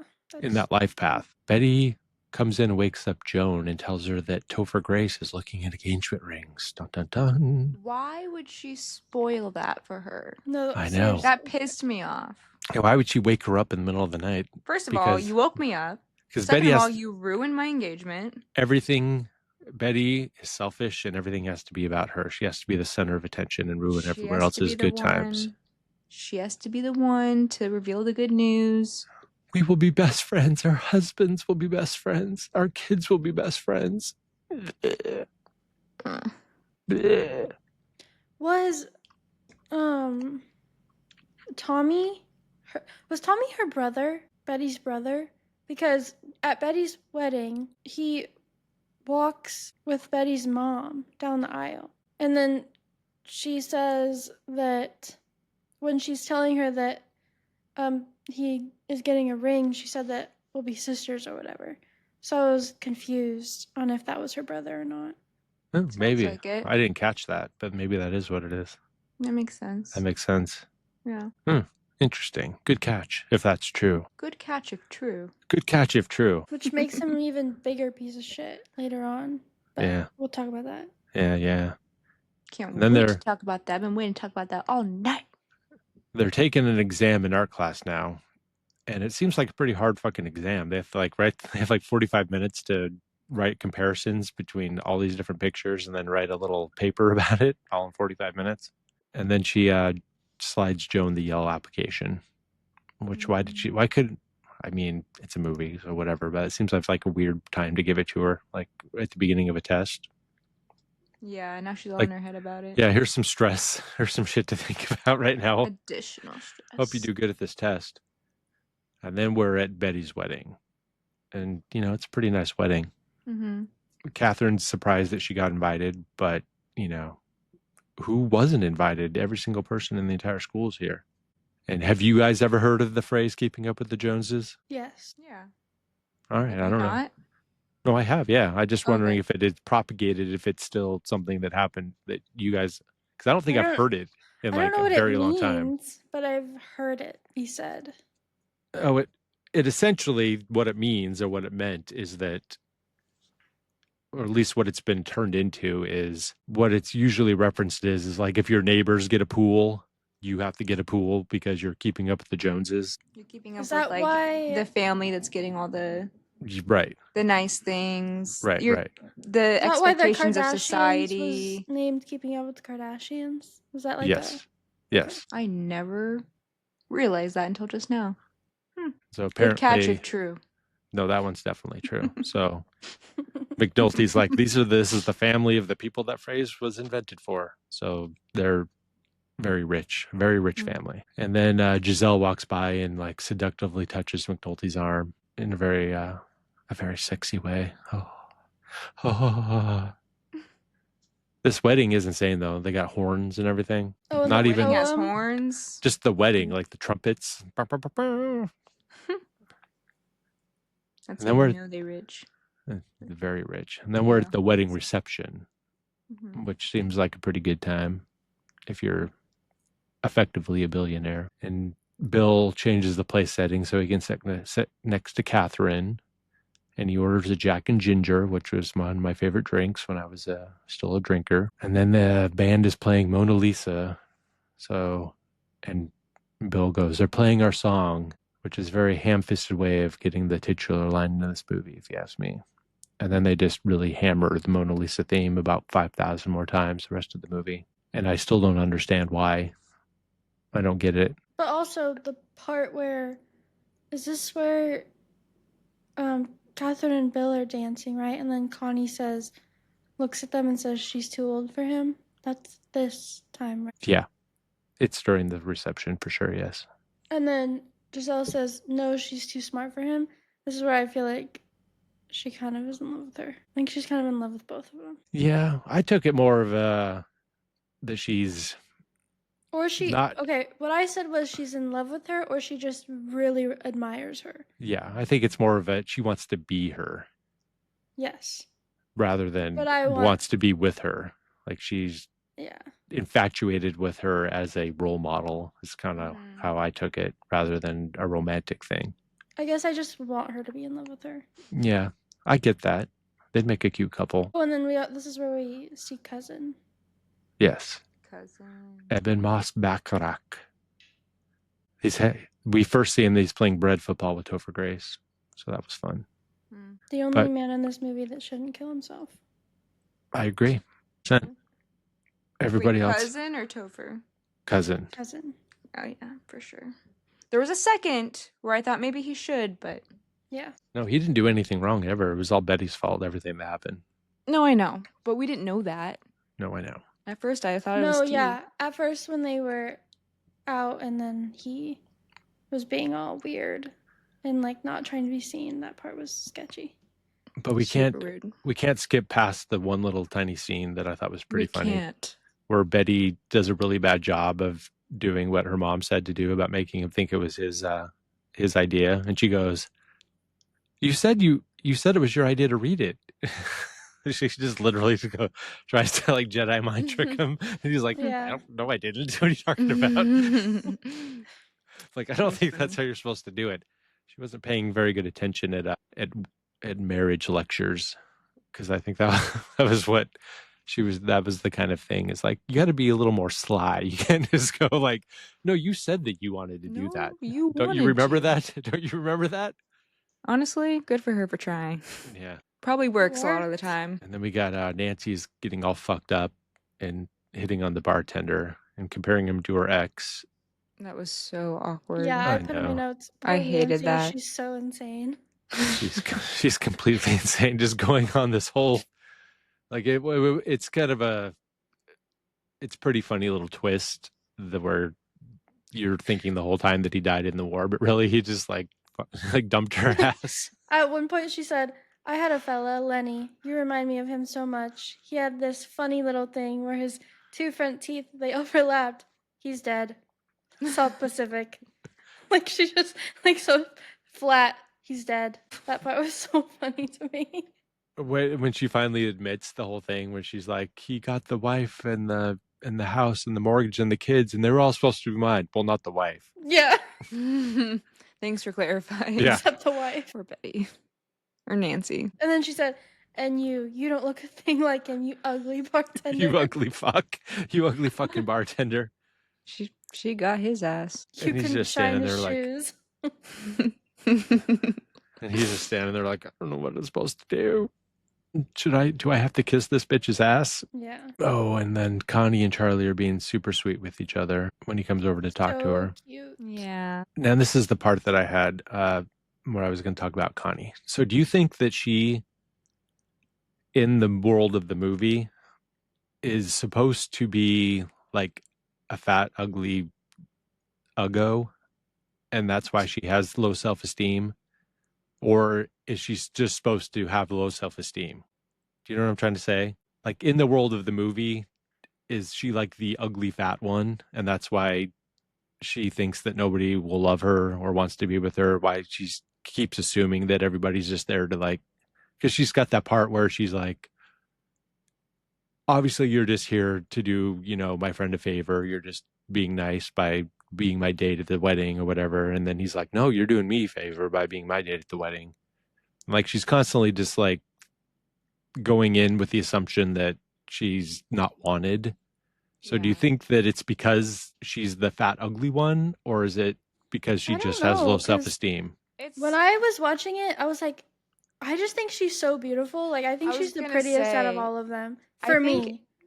I did not get that vibe at all, but it makes sense based on what you just said, because I was confused why she said that. I was like, wait, why did Yeah. she say that? She's literally like so like cute. Yeah, I know. Especially It's knowing crazy. this was made in 2003. That's that would make probably sense to me. yeah, because the fat shaming in the early 2000s is insane. Yeah. Yeah.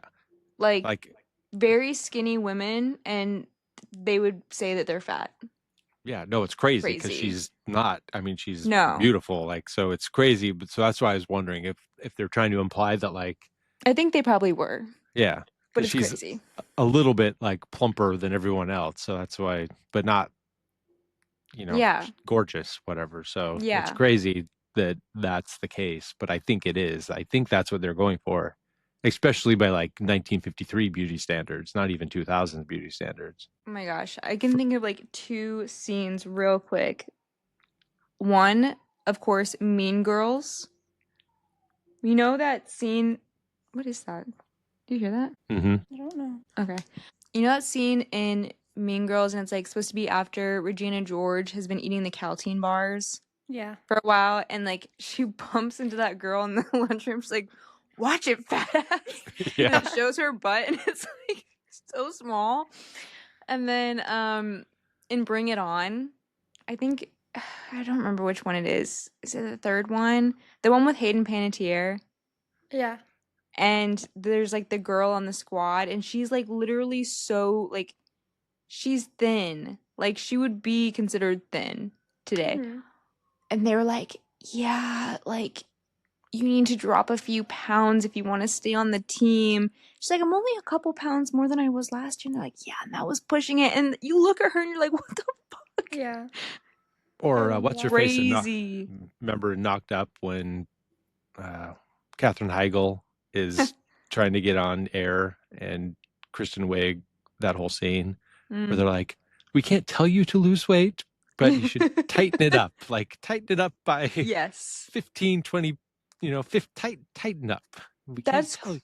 crazy. All Yeah. of those, and then also watching America's Next Top Model really shaped Oh my me God, and all my triggering. insecurities. Triggering. So yeah. So I think that is what I think she's supposed to be, like the ugly one. So when you know you're talking about like effectively the billionaires of the world, this is the like children of the billionaires of the world. I mean, they're probably millionaires, but Right. Did billionaires even exist? no. Well, maybe the Rothschilds, I think, had billions back then, but Yeah. I don't think the captains of industry back in the 50s were billionaires yet. But effectively, for inflation, they had the money of what the billionaires have now, the buying power and the power. So they're the top tier people. So wedding's over, and then everybody's standing outside the brick building in the rain for some reason. And this is where we get the Jackson Pollock field trip. And we already talked about him, so we don't really have to go into Jackson Pollock again. But yeah, fuck him. Overrated. And then it's Connie is practicing a cello alone in a big room with a coat on for some reason. And she's so talented. Yeah. Why is she wearing her coat? Why is she alone? Cold. I guess. I wear my coat a lot. And then cold. and then she's done and Charlie's clapping and she goes, "Where did you come from?" And he says, "Mars." So that's very cute. That was really lame. Oh. No, it's completely lame. They're a bunch of dorks, but it's cute how dorky cute. and lame they are. Yeah. And then he goes up and kisses her. And I mean, this scene kind of makes me feel that she is just dumb, like, or has the lowest self-esteem because he's kissing her and she's like confused about what's happening. She's like, "Oh, what are you doing? Are you kissing me?" I mean, I get that she has self-esteem, but she's not stupid. I mean, she's obviously a smart person. So that was kind of a weird scene. Yeah. Well. But that happened and it was cute and I like them both and I hope the best for them. I'm sure they're going to do great things in the world going forward. We wish them well. And then the president, old lady, wants to do a walk and talk with Catherine. And she asked her if she's going home for the holidays. And she goes, "No, it's too expensive." And then she says, "Your teaching methods are too unorthodox. A little less modern art. Be more boring. Because this school sucks fucking ass. And better conform." And then it's outside the school. And it's now winter, very wintry. And Catherine slips and falls on the stairs. And that's pretty cool. Like downward shot. Watching, right? Yeah, I don't know what happens next. I did like that scene. Yeah, it was very real. It was a very good scene. I've done that before. Yeah, I've done that too. And you really do just lay there for a while. Yeah, you're like, fuck, my ass hurts. Did I break anything? And all the kids are leaving for Christmas. And then it's to Betty's house. And they're having a little Christmas style. I don't think it's Christmas yet, but I don't know. But I don't think just the four of them would be having a Christmas dinner. They'd be at their rich families' houses for actual Christmas, I'd imagine. And then Jones stupidly tells Betty about applying for Yale, which I don't know why anyone's telling Betty anything at this point. I know. Stop telling her things. I know. Why is anyone friends with Betty? Because she has a new washer and dryer and they want to be friends with her. And Spencer takes off to go fuck women in New York City. And I have my notes. Kirsten Dunst makes Julia Stiles and Topher Grace seem like even worse actors than normal by being so much better than them. Yeah. And then it's Catherine is at home doing a paint by numbers and Paul shows up. and surprises her. I just wanted him off my screen the whole time. My note says, "Get this ugly man off my screen. He sucks." It's goddamn Roger fucking Sterling. I Yeah, love well, he's him. ugly as hell in this, and also in The Crown. Hate him in that too. Pisses me off. Wait till you see him do blackface in Mad Men. That's pretty funny. Lovely. That's his third strike. He's out. I have they go walking to the bar, and I have my notes. This movie ceased to be a fall movie and became a winter movie 20 minutes ago. It did, Split but this movie up and did like half of it for fall and half of it for winter. Yeah. yes, I think but that's it's a transition, which is I'm perfect just for kidding. right now. I'm just kidding. I'm kidding. I don't care. But only because you guys gave me so much shit, Technically, like when I this said. comes out, it's not going to be fall anymore. It's going to be winter. It'll be fall where you I guys hate live. that. Well, yeah. It's always the same here, but that doesn't count. Fall doesn't last long enough. Where is fall is the shortest season? they're all Are they the all exact same. Doesn't feel like it. Winter feels the longest for sure. It's because there's so much happening in the fall. Yeah, I know. Fall goes by so fast. Like, what do you mean we're over halfway through October already? Yeah. More than halfway. That's what I said. Why is Giselle? Where is Giselle? And why is Bill there? She's outside smoking outside of some building, and Bill shows up. She's outside his place. No, he lives in that cabin out by the lake. Hmm. That's what I thought too. I have in my notes that she's outside his apartment waiting for him, but then the whole rest of the movie, they're at that lake house. Didn't they say that she does that? That she waits outside his apartment? Does he have an Maybe apartment he just has and a lake maybe he has house or two different something. places? That must be it. Because why would he live all the way over there? Must be. So we're back in the bar, and Paul proposes to Catherine, and she looks like she's about to puke. In the most annoying way. Yeah. And then Giselle and Bill show up, and he basically says, "Hey, we just got engaged like 30 seconds ago," and she looks like she's about to die. Well, no, because he shoves the ring on her finger, and then Giselle She didn't even say and- yes. No, she didn't say yes No. at all. And then they show up, and she's talking to him, and she's about to introduce him to them, and he cuts it and says fiance. Like, he interrupts her to say fiance, and I was like, please die right here. Yeah, he's a total dickbag right here for sure. Mm-hmm. So at this point, I agree with your take on him being a piece of shit. I would never propose to someone. Period. Period. That's the end of the sentence. Never again. I mean, you barely did the first time. Yeah, kind of didn't. Sort of like, hey, want to get married? How romantic. Romantic. Yeah, and it worked out so well for everyone. What is it with all these movies where men are proposing in the worst ways? They There's just no- all do that. Well, not all. There's some good ones. It's all so cheesy. The whole thing's so cheesy. They walk back to her house, and she's this whole scene where she's like, "You have to sleep on the couch because there's rules," and he's like, can't go train all the way across the country to sleep on the couch." And then she goes, Disgusting. "Well, go ahead No and just means no. go ahead and just get back on that train, motherfucker, Yeah. dumbass. You come all the way to Massachusetts in the winter. You don't bring I a didn't coat." come all the way. And then she calls him Bill. Hilarious. Oh, did she? I missed Yeah, that part. she did. And he's like, my name's Bill, or my name's Paul. Sorry. And she didn't really say anything after that. That's very good. That's very funny to me. I didn't even catch that. I watched this I movie didn't twice. catch that the first time, but I caught it the second time. And then Huh. it's the Van Gogh lesson, which I liked. Nope. Well, that's what I The had. next one is Nancy's leaving for Christmas, or leaving for like Christmas, New Year's to go hang out with her family. And she goes, it's fine. I have a lot of research to do, because she invites her along. Okay, but this And is then like Nancy goes, Sure. well, Nancy goes, "See you next year." And that joke's been around forever, and it's never going to get old. Anytime anybody says Never that, going away. it's never going to get old. It's been Unfortunately. around forever. I'm glad And then we covered that. true to her word, she is at the library. Catherine's doing research, and she sees Cut that out. She sees Bill's little butt. She sees his little butt as he's looking. He's in the library, and she stares at his little butt, sexy little butt. And then it's back in class and it's the Van Gogh fucking lesson, okay? Okay. And he died without ever selling a painting. That's so sad. And he cut And his they ear turned off. his shit into paint by numbers.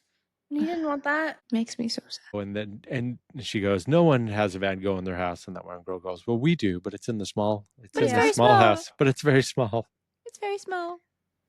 That was Shut funny. up. And then Betty shows up and she's being super bitch, extra bitch. She's leveled up She her is bitch on mode now. one. Now that she's married to a Jones, now that she's a Joneses, Mm-hmm. she's gone into psycho bitch mode. I was on my honeymoon and I had to set up house. What do you expect? And they have the whole little argument. And she goes, why not get married as freshmen? Then you can graduate without ever having to step foot on campus. Got her. This was a lot of good, Little, like, one-liners. yeah, little back and forth, little jabs. Mhm. Yeah. Mhm. Are you come to class and do the work or I'll fail you? I'm educating you and that's my job. Mm-hmm. She's the only one who can go toe to toe with Julia Roberts in the acting in this movie, in my Yeah. opinion. So they're both so good. Yeah. And then we get people are sledding, and then we get an aerial shot of Catherine just walking around in the middle of not fall. And what do you call it? What is it called when it's not fall? Oh, it's winter. It's winter. That's what's happening now. It's winter. And then she's at the bar again, drinking coffee, reading a book. And then it's outside school again. And this is where she comes and invites her to go to their creepy little club. Oh yeah. And so she comes to every year we nominate a teacher to come to our AR meeting. But we don't know what AR is yet until the next scene. And we learn that it means Adam's ribs. Do you guys get that? You probably don't get that. Is that like Like Adam It's and Eve. Adam and Eve? Yeah. But do you Yeah. know the story behind that? I do, but I can't remember it. Is that Eve was created from Adam's rib. Okay. Yeah. Yes, I Yeah. knew that. So basically they're just named their club after subservient to men is kind of what they're going for. Is that we're here to serve men. And they called their club after that, which is weird. What do you guys think of this whole entire scene? I don't I'm wondering understand what the they gave it a smell part. drink. Some gross shit, whatever it was. Something really bad. What'd you say, Jaiden? Because she says, do you swear not to repeat what you see, hear, or smell tonight? Mm-hmm. What was the smell? I was assuming it was like weed or something. No, I don't think it was that. I No? think it was just being cheeky. I have my notes. These women will either be the cause of or very adjacent to the men that do the worst shit for the next 50 plus years. I don't think Connie will do that. Oh, you don't think so? No. Connie's an angel. She's Snow White. Mm-hmm. She's my Snow White. They're all In going to be Once Upon married a to Time. dudes in the CIA going and doing coups in other countries. Like these are the people, these Yale boys and these Harvard boys are all going to grow up and be the worst people in the world, doing the worst shit. But Betty's very mad that they invited Catherine, being a total cutback. Catherine tells the story about her fiance before the war and how it fucked up the life. And Giselle's parents were also changed by the war. They were the first on their block to get divorced. And we really get Giselle's daddy issues origin story here. And they ask her if UCLA is close to Hollywood. And she goes, close enough. And compared to Massachusetts, it is very close to Hollywood, I suppose. Mm-hmm. And then Giselle tells them that she's engaged, but then she says she's not. And this is where, so Catherine confirms that she hooked up with William Holden in this scene, right? Yeah. Yeah, that's pretty cool.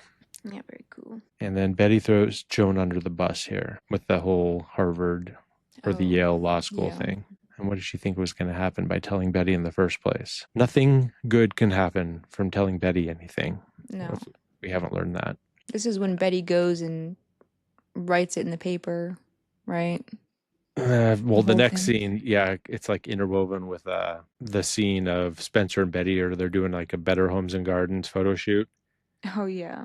And I'm like, is this for Better Homes and Gardens? It might be. Like if there's some rich couple got married, but then it's just turns out to be pictures for the newspaper, for the school newspaper, Mm-hmm. not actually Better Homes and Gardens. And she does throw under the bus with that article. And then they're back at regular class with desks and shit. They're not in the big giant warehouse class. And Catherine is being super pissed off at Betty. And then she starts showing them all the ads, showing women being servants to men. You didn't even say what the thing said. I didn't write down what it said. I started getting sick and tired of taking notes of this movie at this point. It says, married Wellesley girls have become quite adept at balancing obligations. One hears such comments as, I baste the chicken with one hand and outline the paper with the other. While our mothers were called to work for Lady Liberty, it is our duty, nay, obligation, to reclaim our place in the home, bearing the children that will carry our traditions into the future. One must pause to consider why Miss Catherine Watson, instructor in the art history department, has decided to declare war on the holy sacrament of marriage. Her subversive and political teachings encourage our Wellesley girls to reject the roles they were born to fill. She'll be eating those words pretty soon. Hot take. The part where she's showing the ads, I liked when she said, because this was like kind of an emotional part, I feel like. And she says, a girdle to set you free. What does that mean? What does that mean? What does it mean? I give up. That part was sad. And then she What says, does that mean? Exactly. And then she says, I didn't realize that by demanding excellence, I would be challenging. What did it say? What did it say? The roles you were born to fill, which is what it said on the thing. Class dismissed. And then it ended. And then she takes off to Bill's office and has a little hissy fit outside of his office. Well, she goes to the president's room first. Oh, yeah, she did. They do have a little argument there. And then she asks, she says, these girls, are you proud, President Carr? And then she said, yes, actually, I am. And she goes, women are so much better off than they were 50 to 100 years ago. And, you know, she does kind of have a point. Yeah, she says 100 years ago, it was inconceivable for a woman to be a college graduate. Perhaps you should look back to see how far we've come. And then Catherine says, I'm sorry, from where I sit, it's just a different kind of corset. And then the president says, well, we can all use a little support. Sick burn. Sick burn, Carr. Got her with that. She goes, and she drops a mic and goes, you've been card. And this is when she goes to Bill's office. To hell with Wesley. I'm done, goddammit. It's a finishing school disguised as a college. And then he yells at her and goes, you go to my fucking office. Go to my office. I should go to my office. And then they're in her office having a little office meeting. And she tells Bill that she broke up with her fiance for her 5-minute fiance. And then they're walking around school in the snow. And Bill chases her down and gives her a Christmas gift. The Viewmaster with the famous Italian paintings, including the Mona Lisa again, goddammit. Mm-hmm. Mm-hmm. They make out. And then they go to the bar and get drunk and eat some peanuts. Was there anything of note? Peanuts. They eat peanuts at the bar. Peanuts? They eat peanuts at the bar. Yeah. Whilst being drunk. And then they're at Bill's cabin by the lake. And they're by the fire after fucking. And Catherine tells them that she's not looking for anything serious. But while they're doing what they are doing, that he has to just absolutely promise not to fuck students anymore while they're fucking. So insane. It's totally Crazy. I bananas. hated that she started dating him. I was like, Yeah. this why? is why. I know. This and the whole Joan storyline, worst part of the whole movie. Yeah, where the movie, outside of my earlier critiques, just from a broad point of view, but in the actual movie itself, where a lot of it is good, but there's parts of it, and we can kind of sort of blow through the rest of this, I think, but there's still a shit ton left. Good Lord. We're like halfway through, but That's crazy. We're more than halfway. barely. But everybody just kind of does weird shit. Nobody seems to learn any lessons. Like Betty's the only one who really learns a lesson from anything. But yeah. I do okay, I'm not going to jump to that. Yeah. Actually. Okay, so they're together and he promises not to fuck any students while they're together. And then they talk about going. At first, I was confused about what this party was, but I'm pretty sure it was. I still actually don't know what the party was. But I put at the party. Don't remember what it's for. Okay, so they're at the lake and she does the thing, and then he tells the whole story to her about him being in Italy, in Italian, and then they're quick cut to Bill's class, and he's, I think, telling the exact same story to his students in Italian, and all the girls are falling in love with him.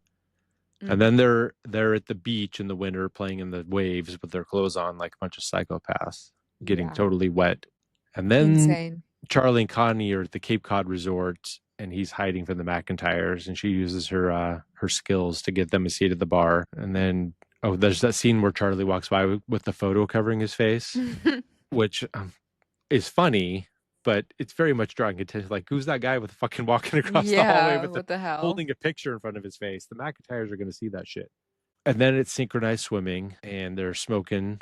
They're doing a little smoke break while they're swimming, and I was very jealous of that. I want to hang out in the pool smoking cigarettes, but this is where Betty fucks over Connie by telling her that Charlie's only using her and that he's promised to the McIntyre girl. And she goes, "Oh, the McIntyres," and she puts it all together. Mm-hmm. And Very then sad. we're outside Connie. Catherine's house as Nancy looks at them through the window, like, oh, her and Bill are like making out. And then she walks in and Nancy goes, "How can you date a pedophile like that?" She doesn't use those words, but that's what she's talking about. And then it's there's a couple scenes of spring. It's springtime, and then it's the spring fling dance party. That's what you're talking about. Mm. And the Harvard dudes are singing the Constant and Opal song, Harvard. So Harvard's also Massachusetts, so that must be like the very close school to them, because I think that's where Topher Grace and Cousin go. They're Harvard. Such a catchy song. Yeah, it very is. Very is a catchy song. Oh, and this is where Nancy tells Connie that she reminds her of herself when she was her age, and I was like, really "Oof." blows up her whole fucking world. And Giselle's getting drunk off of her little flask as she watches Bill and Catherine together. Connie sees Charlie with some other slag, and Charlie chases after her, basically says Betty was full of shit and didn't start seeing Miranda until after Connie ghosted them. So fuck you, Betty. Mm-hmm. And then Connie's crying on the steps, and Betty comes over, and they get in a little fight, and goes, "You made me believe that he was hiding me, and then either way, why can't you let me be happy?" And she didn't even act like she was sorry. She just kind of walked away Yeah, like while she was crying. She's not sorry. Yeah, so even though Betty does end up having her little turn, she doesn't. The only thing that makes her learn anything is when she gets fucked over. Like, she doesn't learn anything Exactly. from anybody else's anything she Yep. does to anybody else ever in this entire movie. Mm-hmm. And this is a pretty elaborate party they're having. What was it for again? Spring Spring Fling Fling. Dance 1954 is what was on the banner above the band. And then Catherine, they're all dancing and like switching people who they're dancing with, and then she starts dancing with Tommy. And this part pissed me off so much. Oh yeah, I have So it written down too. What he says. And like they're talking about like at first he says congratulate me or whatever, like shut the fuck up please. No. And then she says something about Yale, and he's like, Yale? Like, he's confused. He doesn't even register what she's talking about. And then he's like, oh, you mean Shoni. Like, God forbid anyone talks about anyone other than you fucking freak. Yeah. And then he's got the line about, it's going to be an awful long commute to get dinner on the table by 5 o'clock. And she's coming from Yale. Yeah. I know this is how it was back then, but oh my God, it's so infuriating to see. And then Spencer takes off to go fuck another chick in New York. Which Tommy obviously knows that that's happening. He definitely knows about it. That's why I was like, if that is her brother, which I don't know if it is, but if it is, then I mean, it makes sense because her mom's the exact same way, but Jesus Christ. But I don't even think that it's implied that he's necessarily even hiding it. They're just not saying it out loud. Because I think he knows that she knows that he knows, and that everybody knows. They're just not saying it, because she immediately just takes off and goes to her parents' house, and she knows. So I think that he knows that she knows, and they're just, being proper and not saying it out loud. But I don't think he thinks he's fooling anyone. He's just doing what he thinks he's supposed to be doing. So it's still a dick move, of course, but I don't think he thinks he's fooling anyone. They're just not saying it out loud. Is this where Mom throws her against the wall? Or was that during the wedding planning thing? I don't remember. But Betty's mom is a real bitch to her and says, Real bitch. Go home, fix your face, and wait for your husband. Yeah. And then it's immediate cut to Catherine going over to Joan's house. And this is the whole scene where she says that she just wants to be a housewife to a rich dude and not have to worry about law school, and that it's her choice. And they didn't even have a wedding because he didn't want to have a wedding. Yeah. They just They got eloped over the weekend. Yeah, she finds out that they got married over the weekend. And I understand the point of this is like, yes, feminism is having a choice.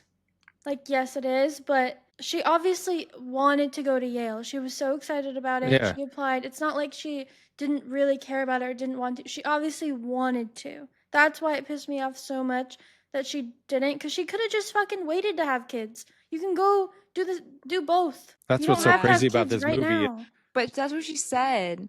That's what Catherine said, and I forget exactly what she said, but she didn't feel like she could do both. Yeah, because she was like, I have to have kids now. And it's because they tried to make it seem like this was like a revelation that, oh my God, feminism is not only just not being a housewife, but it's also having the choice of being a housewife if you want to, but it didn't make any sense. Exactly. That's why this movie got such terrible reviews by everyone, is for all these plot points that go nowhere. And most everybody takes the easy way out except for Betty and just goes along with the flow. Like even Catherine, not to skip to the end, just quits. Like she doesn't stay and like try to change the school. She just fucking pieces off, but we'll get to it later. And then it's where we see Giselle making out with some old dude that she's having an affair with at Broadway in New York at some show. And then she looks out the window and sees Spencer making out with some blonde chick. Dude, that guy was gross. Sorry. Yeah, he does suck, which is why he's never been in any other movie that I know of, unless he's in some famous show on Netflix that I don't know about. And then Connie breaks into Harvard dorm to see Charlie. And there's just absolutely no way in God's hell that every single dude in a college dorm would be going, "You can't be here, you're a girl." I know. And I then was like, pounding why on the do doors. you care? Yeah, like, "Get out of here, girl. You're getting vagina all over our dorm room. Then that's yucky." Like, that's insane. That entire scene, unless we're supposed to be thinking that they're all thinking that Connie is a disgusting fat pig and they wanted this fat bitch out of their dorm. That's the only possible way that can make any sense whatsoever, which I do not believe that's what they were doing. I think it was just complete insanity. Like, I get why the dudes at the gate would not want, the old man at the gate would be saying that, but girls aren't allowed in this dorm. Like, it's fucking so stupid. But the scene was nice, I suppose, whatever. I'm glad that they got together on a superficial level. Yeah, they were cute. That's all I have to say. I've lost myself. And then they go back to Connie and Giselle's room. And she's celloing again. Yeah, and she's talking to her about how they stayed up all night talking. And then Giselle says, we stayed up all night too, not talking. Yeah, and Betty calls her a whore. Betty comes in and freaks the fuck out. Which, Goes I mean, level 1,000. Can you imagine like getting cheated on and nobody knows around you and your best friend's just like the other woman? Like, I get it, but like Giselle was a really good friend to her in this moment. I know. I was pretty surprised. I thought for sure that Giselle was going to slap Betty in the face. I'm so glad she didn't. Yeah. So that was a little, it went against expectations that she was a good friend and gave her a hug and like all that kind of shit. Cheesy and shit, but this part was so sad. But it worked. That was an effective scene. I did like that scene. Mm-hmm. So I'll give that a thumbs up as far as that scene goes, because it totally got me. Not like emotionally, it didn't get me. It just got me in the like, oh, I didn't think that was going to happen. That went totally a different way than I was expecting. Yeah, I feel like she was very noble to do that. Yeah. Because I don't think that most people would have. I don't think she necessarily deserved that. So. Not at all. No, Betty definitely did not earn that grace from Giselle in any way, shape, or form. I think if she had been a good friend before all of this, then she would have deserved it, just based off of what she's going through. But her being just a shitty friend in general, she hasn't. She's just been a shitty friend in person the entire time, and to then everyone. went level 1,000,000 on you, calling you a whore, and you hug her. Yeah. Better than me. I mean, the only reason she did that is because she saw him cheating. She knew. Yeah. If she Yeah. didn't know, then she wouldn't have. Why did you say that it was with her best friend? Oh, you're never mind. I was thinking that her husband, the chick that Giselle Mhm. saw him with, was that? I thought it was just some rando. It Was it someone? was. Okay. No, it was. I think she was saying. I don't think she said that. I think she was Okay. just saying, like, if she had been a good friend, then, like, before. Oh yeah, if Betty had been a good friend to everybody else, then she would have. Yeah. But yeah, I was just like, she was never, ever, ever a good friend. So I don't know why she feels the need to be a good friend to her, but, Yeah. you know. But alas, it Either way. happened. We don't have to think about it too hard because it's a movie. Mm, And we're a movie podcast, but we're not a thinking yeah. podcast. Okay.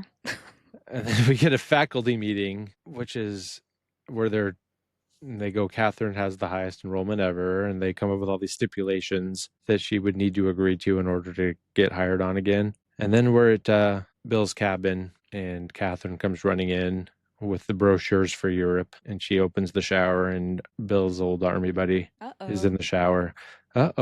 Which it's all a pretty funny scene, but then this is also extremely unrealistic, where the friend just basically sells out Bill completely, which just he's either the stupidest guy ever in the history of time. Which she probably is. Yeah, I I don't suppose. think that it was like. I don't think he even registered that he had been lying about it. I think it was just No. like, oh yeah, well, Well, what I'm proposing is that any bro would have picked up on and just gone. He may not have successfully have lied, but he would have at least caught it and been like, "Oh yeah, Europe, of course, yeah." When we were in Italy, like he would have. Any other dude who would have picked up on that Bill has been running some sort of scam about telling people that he was in Italy and just gone with whatever he said. It would have been a better scene, I think, if Yeah. well, yes, but then he would have been on my suicide list. So Yeah. I did think the same thing though, because I was like, how is he not picking up yeah. that he lied about that on purpose? Like he's like, oh no, he must have Yeah, misremembered. I don't think he's ever been to Europe. Anyway. It should have been like where he tried to cover for him and did a bad job, and we still would have gotten to the same point. It just would have been seemed a little more realistic, I suppose, is what I'm saying. Yeah. And then they talk Yeah. at the river, Mm-hmm. and oh my god, oh, I was like, wow, I'm so shocked. Who would have thought he's a liar? I knew he was a piece of shit from the very beginning. The first time I saw this, I knew he was a piece of shit when he was sleeping with his students. yeah.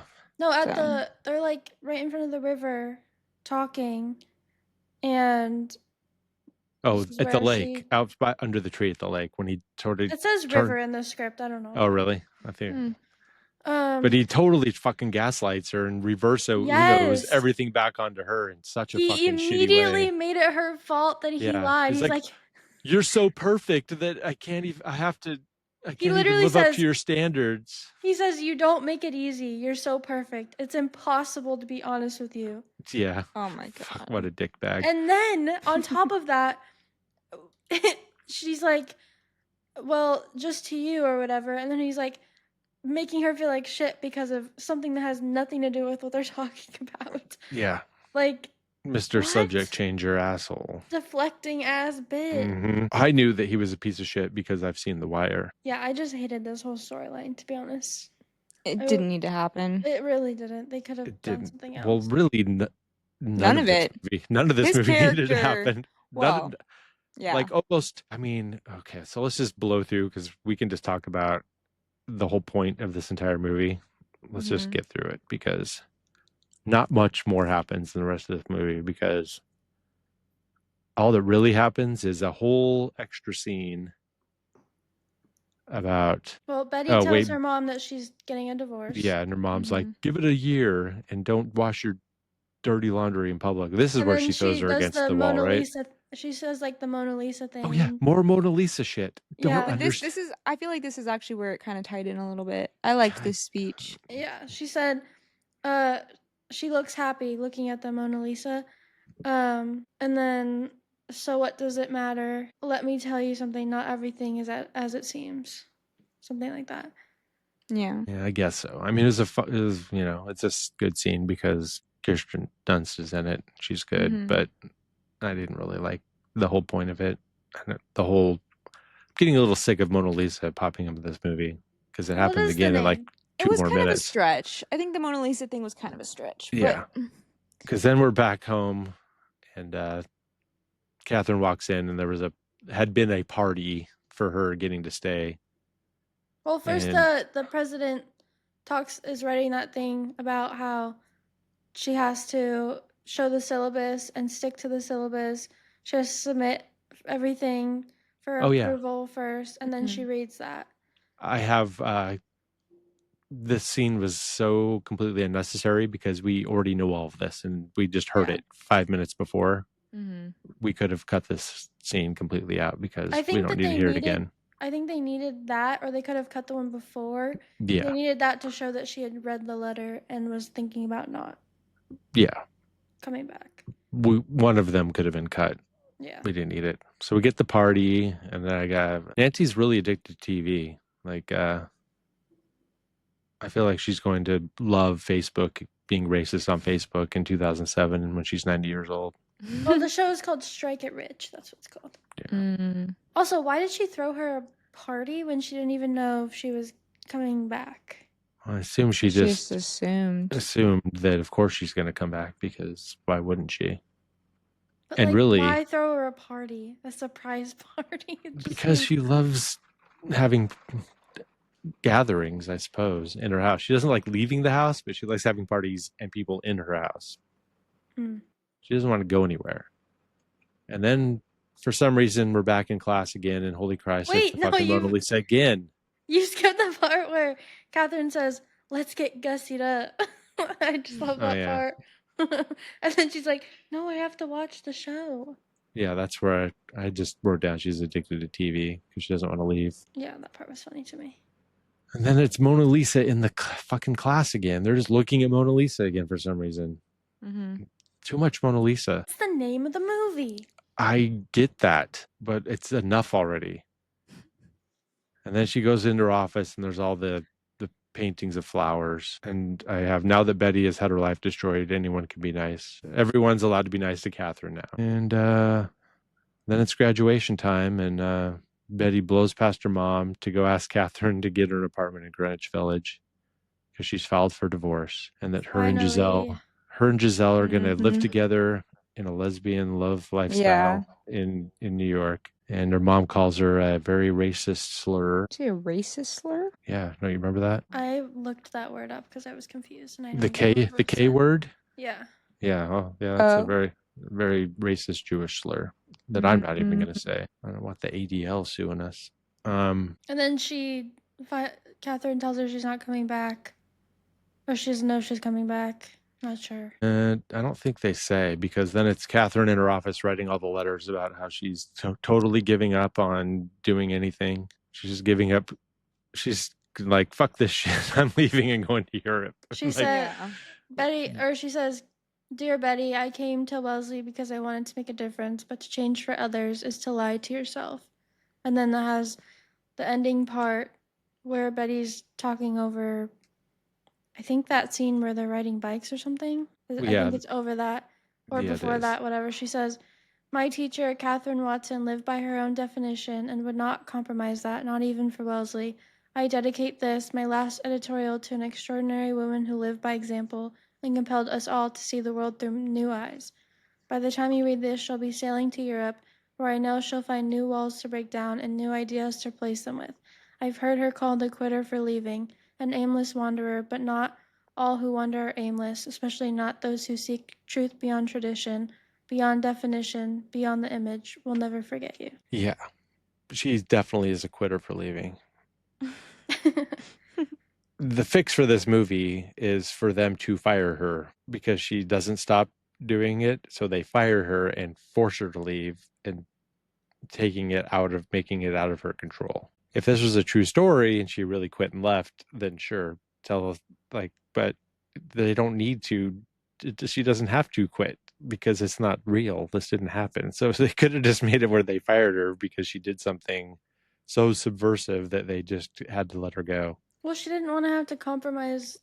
No, And I like, get that, but in the world of these types of movies where either they have to overcome and change the institution for the better by being so perseverant that the institution caves to them, and or they have to be a martyr, and they did neither one. She just said, yeah, fuck this shit, I'm going to fucking Europe to look at paintings.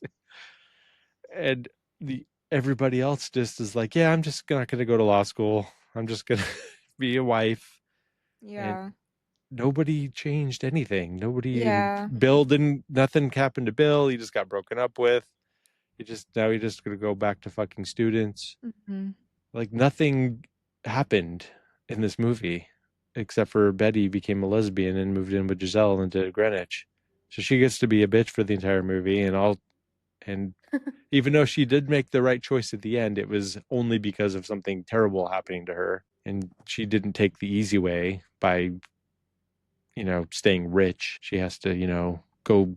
She unfortunately has to move to probably the coolest place ever in the history of time at the exact best part of time when it was at being the coolest. that's why the part with Joan pissed me off so much, because that could have been such a good ending of her going to Yale and Yeah, becoming a lawyer. Like that would have been so Mhm. good. But instead yeah. we got nothing. We got nothing. That's what this movie Yeah. pisses me off, because we got nothing. Like it's a lot of great performances and it looks cool and it had cozy vibes for sure. Mm-hmm. But I feel like the only lesson this movie wants us to think is that she inspired three girls to think about art in a little differently. Yeah. And Connie got a little bit of self-confidence.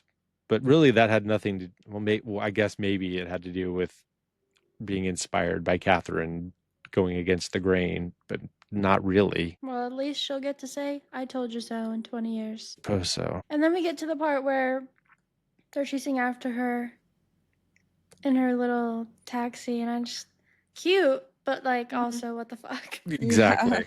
Weird. Yeah. Made me uncomfy. And then the taxi driver's like, get the fuck Get away from the my fuck. car. That's how I felt. Like, what are you stupid? Like, this movie makes no sense. Step on the gas. I like the vibes of this movie. I like the idea of this movie. Yeah, no, it's I like this movie, and I would probably watch it again. I mean, not anytime soon, but I would watch it again, and I'm glad you guys watched it.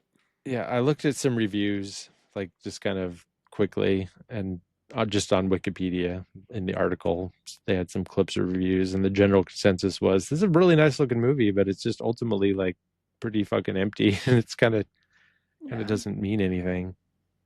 Just And honestly, based off the cast alone, yeah, I no, would it's like this movie. got a really lot of great performances, and fucking Mike Newell directed the shit out of it. It looks great. I like the way it looks, and if you don't think about it too much, it's really good. But if you stop and think about it past, Exactly, because when I was watching it, not thinking too much about it, I was like, this is so good. But then now that we're talking about it, I'm like, okay, maybe it's not as good. But I still Yeah. That's like what always it. happens on this podcast. I'm always like, this movie's so good. And then we actually analyze it. I'm like, oh, shit. Yeah. Yeah. Well, that's Like, kind I- of like that's good. I like that. That's kind of the intention of this movie is I'm trying to get you guys to like better movies. So The intention of the podcast, you mean? yeah, Yeah. it's kind of like I think one part is like you guys will get me to like movies that I overlooked Mm-hmm. that you like back in the day or whatever, and I will get you guys to be more advanced in your critical critique of movies and maybe Yeah. appreciate stuff more based off of things like that. So hopefully we're going in the right direction. But it is kind of nice sometimes to just watch a movie and not have to think so much into it, and you can just enjoy it. True. For sure, but it's also nice to be able to do that, but also know you that way you're making like an informed choice to just live in kind of like a superficial movie for the vibes, but know that it's a piece of shit and make that decision to do it anyway for fun, for the comfort of it. Yeah. Where you can go, I know this movie fucking sucks, but I like the way it's fun. It's a comfort movie. I mean, it's sort of like the definition of a guilty pleasure. That's what it means, is this sucks, but you like it anyway, despite the fact that it sucks. Well, I think it kind of ties into what we were talking about earlier too, when we were talking about art and like what speaks to you. Just because a movie doesn't necessarily make the most sense, or like just because, like with this, when we were saying a lot of the plots didn't go anywhere, we didn't really get much change. Like, I still really enjoyed watching this movie the first time. And I think it speaks to me a bit, like as a woman, like certain concepts of it really speak to me and make me like it more than maybe someone else would like it. Yeah. And there are movies that you really like, Dad, that I will watch, or like I'll try to watch. I'm like, what the fuck? Well, it's sort So- of, you kind of have to judge it on its own terms of what it's going for. Mm-hmm. So there's movies that aren't really going for anything, that you can look at it through the lens of what you were just saying, where it's a fun thing to watch. Mm-hmm. And you can still enjoy this for the performances and everything, but I think why this movie is knocked down a few pegs is because I don't think it really succeeds in the goals that it's shooting for. I think it's going for this inspirational, Mm-hmm. like feminist style movie. Mm-hmm. I just don't think it succeeds on that level. Yeah. So that's why I knock it down a few pegs. Because if it was just a movie, like a period piece about this kind of stuff, but it has loftier intentions, I feel like it's trying to be more than what it ultimately ends up being. Yeah, I feel that. I think if they would have added more diversity to the movie and not had Bill exist at all, and No Bill. No took- Paul either, honestly. Well, I think Not the Paul necessary. part, like Yeah. her shooting down Paul based off of, she doesn't break up with these people for her own reasons, or for her to, she seems like she breaks up with them because they suck, not Yeah. because she wants to go do something and they're holding her back. They're just pieces of shit, and she's Yeah. like drawn to them. And then when she finds out that they're pieces of shit, she's like, oh, I guess I'll move on to the next piece of shit. Mm. It's not like Bill's going, I don't want you to go to Europe and learn about art. Like, it's just that he's a lying piece of shit. And Well, this is yeah. really, I don't know why he needed to be there. I agree. It could have been, he could be in the movie and she should have just been turning him down the whole time. And then it would have been better. Yeah. And then sent Yeah. Joan to Yale, and this would have been a much better movie. Yeah. And Lots then of not things. quit in the end. And then Yeah. also made Giselle and I want to say Connie, but I kind of like her and Charlie together. I like her and Charlie. Okay, made Giselle end up with Betty or something, and that would have been great.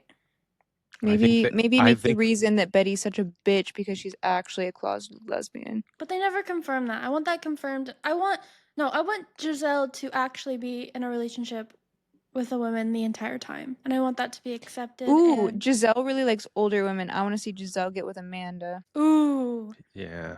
Yeah. Mm-hmm. I like Her that. mommy issues instead of daddy issues. Yeah. Mm-hmm. Mm-hmm. All right. We should just write a new movie. We should. We'll name it after some other painting. We can do a remake. Let's do a remix, a reboot. Okay, how Let's- many Mona Lisas would you give it, Dad? Is that for the movie or the fall? How good is it? The Crunchy vibes. Leaves is for the fall. Mona Okay. Lisa's for the movie. Well, Okay, well tell me if you are happy that you saw this or mad. I'm happy to have seen it. Okay, good. Yeah. And I will give it 3 Mona Lisas because there's a lot of good stuff in it. Like, I liked a lot of the performances, and like I said, everything. It's just ultimately the plot and the intentions behind things I just didn't care for, but it wasn't a piece of shit. Like, I had a lot of stuff to like. So I'll give it a 3. I'll give it 3 Mona Lisas, and I will give it 1.75 Crunchy Leaves because crazy. it is a quarter of the movie is fall. No, I'll give it 3 Crunchy Leaves. Okay, that's acceptable. Okay. Okay. Dad. I'm glad I watched it. I really enjoyed it while I was watching it. I'm second guessing everything now. Yeah. But when I watched it, I was like, wow, this is great. I'd say like after talking about it all today and like really like kind of sitting with it for a couple days, I will give it 3.5 Mona Lisas. I would watch it again. But I see it a little bit different now. But as far as fall vibes, I'll give it 4 crunchy leaves. This is definitely something that I would like cozy up with Yeah. during the fall. It just gives me those vibes. Like you said, like the warm tones and everything. Just made Yeah. it feel. What about you? How many Mona Lisas? How many crunchies? Originally, I gave it 4 Mona Lisas, but now that I'm talking about it, I think I'm between 3.5 and 4, so probably like 3.8. Yeah, because I was originally gonna give it 4. Yeah. But, okay, so yeah, 3.8 Mona Lisas, and then I'd probably give it, I don't know, I'd give it a 4 Crunchy Leaves. Or no, I'd Mhm. probably give it a 3.5 Crunchy Leaves, because I gave Stepmom 4, and I think that is more fall, for sure, to me. You guys But I do remember? like this movie as like a transition from like fall to winter. I think it's Yeah. great for that time, I'll give it, like a late November. we'll give it 3.5 crunchy leaves and half a snowflake. Yes. Oh, okay. Full Then one full can I give it snowflake. can I give it 2 crunchy leaves and 2 full snowflakes? That's fine. Yeah. What about you? Probably the same. So 2 crunchy leaves and 2 snowflakes. The movie. Huh? Mona Lisa's. You're muted, Jaiden. I'll give it a 3.5 Mona Lisas. It was good, but it could have been better. All right. I don't think this deems this movie to be a very important movie by our metric. Yeah, What no did we one say? gave 4 it stars? 4 stars. It's got to be a 4. 4 average. Yeah. It's a very And- important topic, but not very importantly executed. Yeah, I guess. we can't put this movie into the very important movie category, I feel like in our pantheon. there's gotta be a movie that's like, there's definitely movies that are similar ideas, but probably executed better. Yeah, I need to find Just something. can't think of any. I think that we of my need to head. have a theme of that. Yeah. Well, I But tell you, our we got March one theme we is got already one coming taken. up next year on my list already. So Oh yes, we should have done it for Women's Wait. History Month, Mm, but whatever. next year. my feminist tome No, movie. not next year. It'd be the year after next year. What? What? Wait, what? Because I think it's in March, and we already have a theme for March. Well, I'm just saying my movie that I'm talking about is coming up next year. Don't forget to rate, review, subscribe, tell your friends, tell your neighbors, tell your mom. Don't tell my mom, though. And as always, thanks for listening to another edition, another episode, another installment of the Very Important Movie Podcast, even though this movie was not very important. And as always, please out.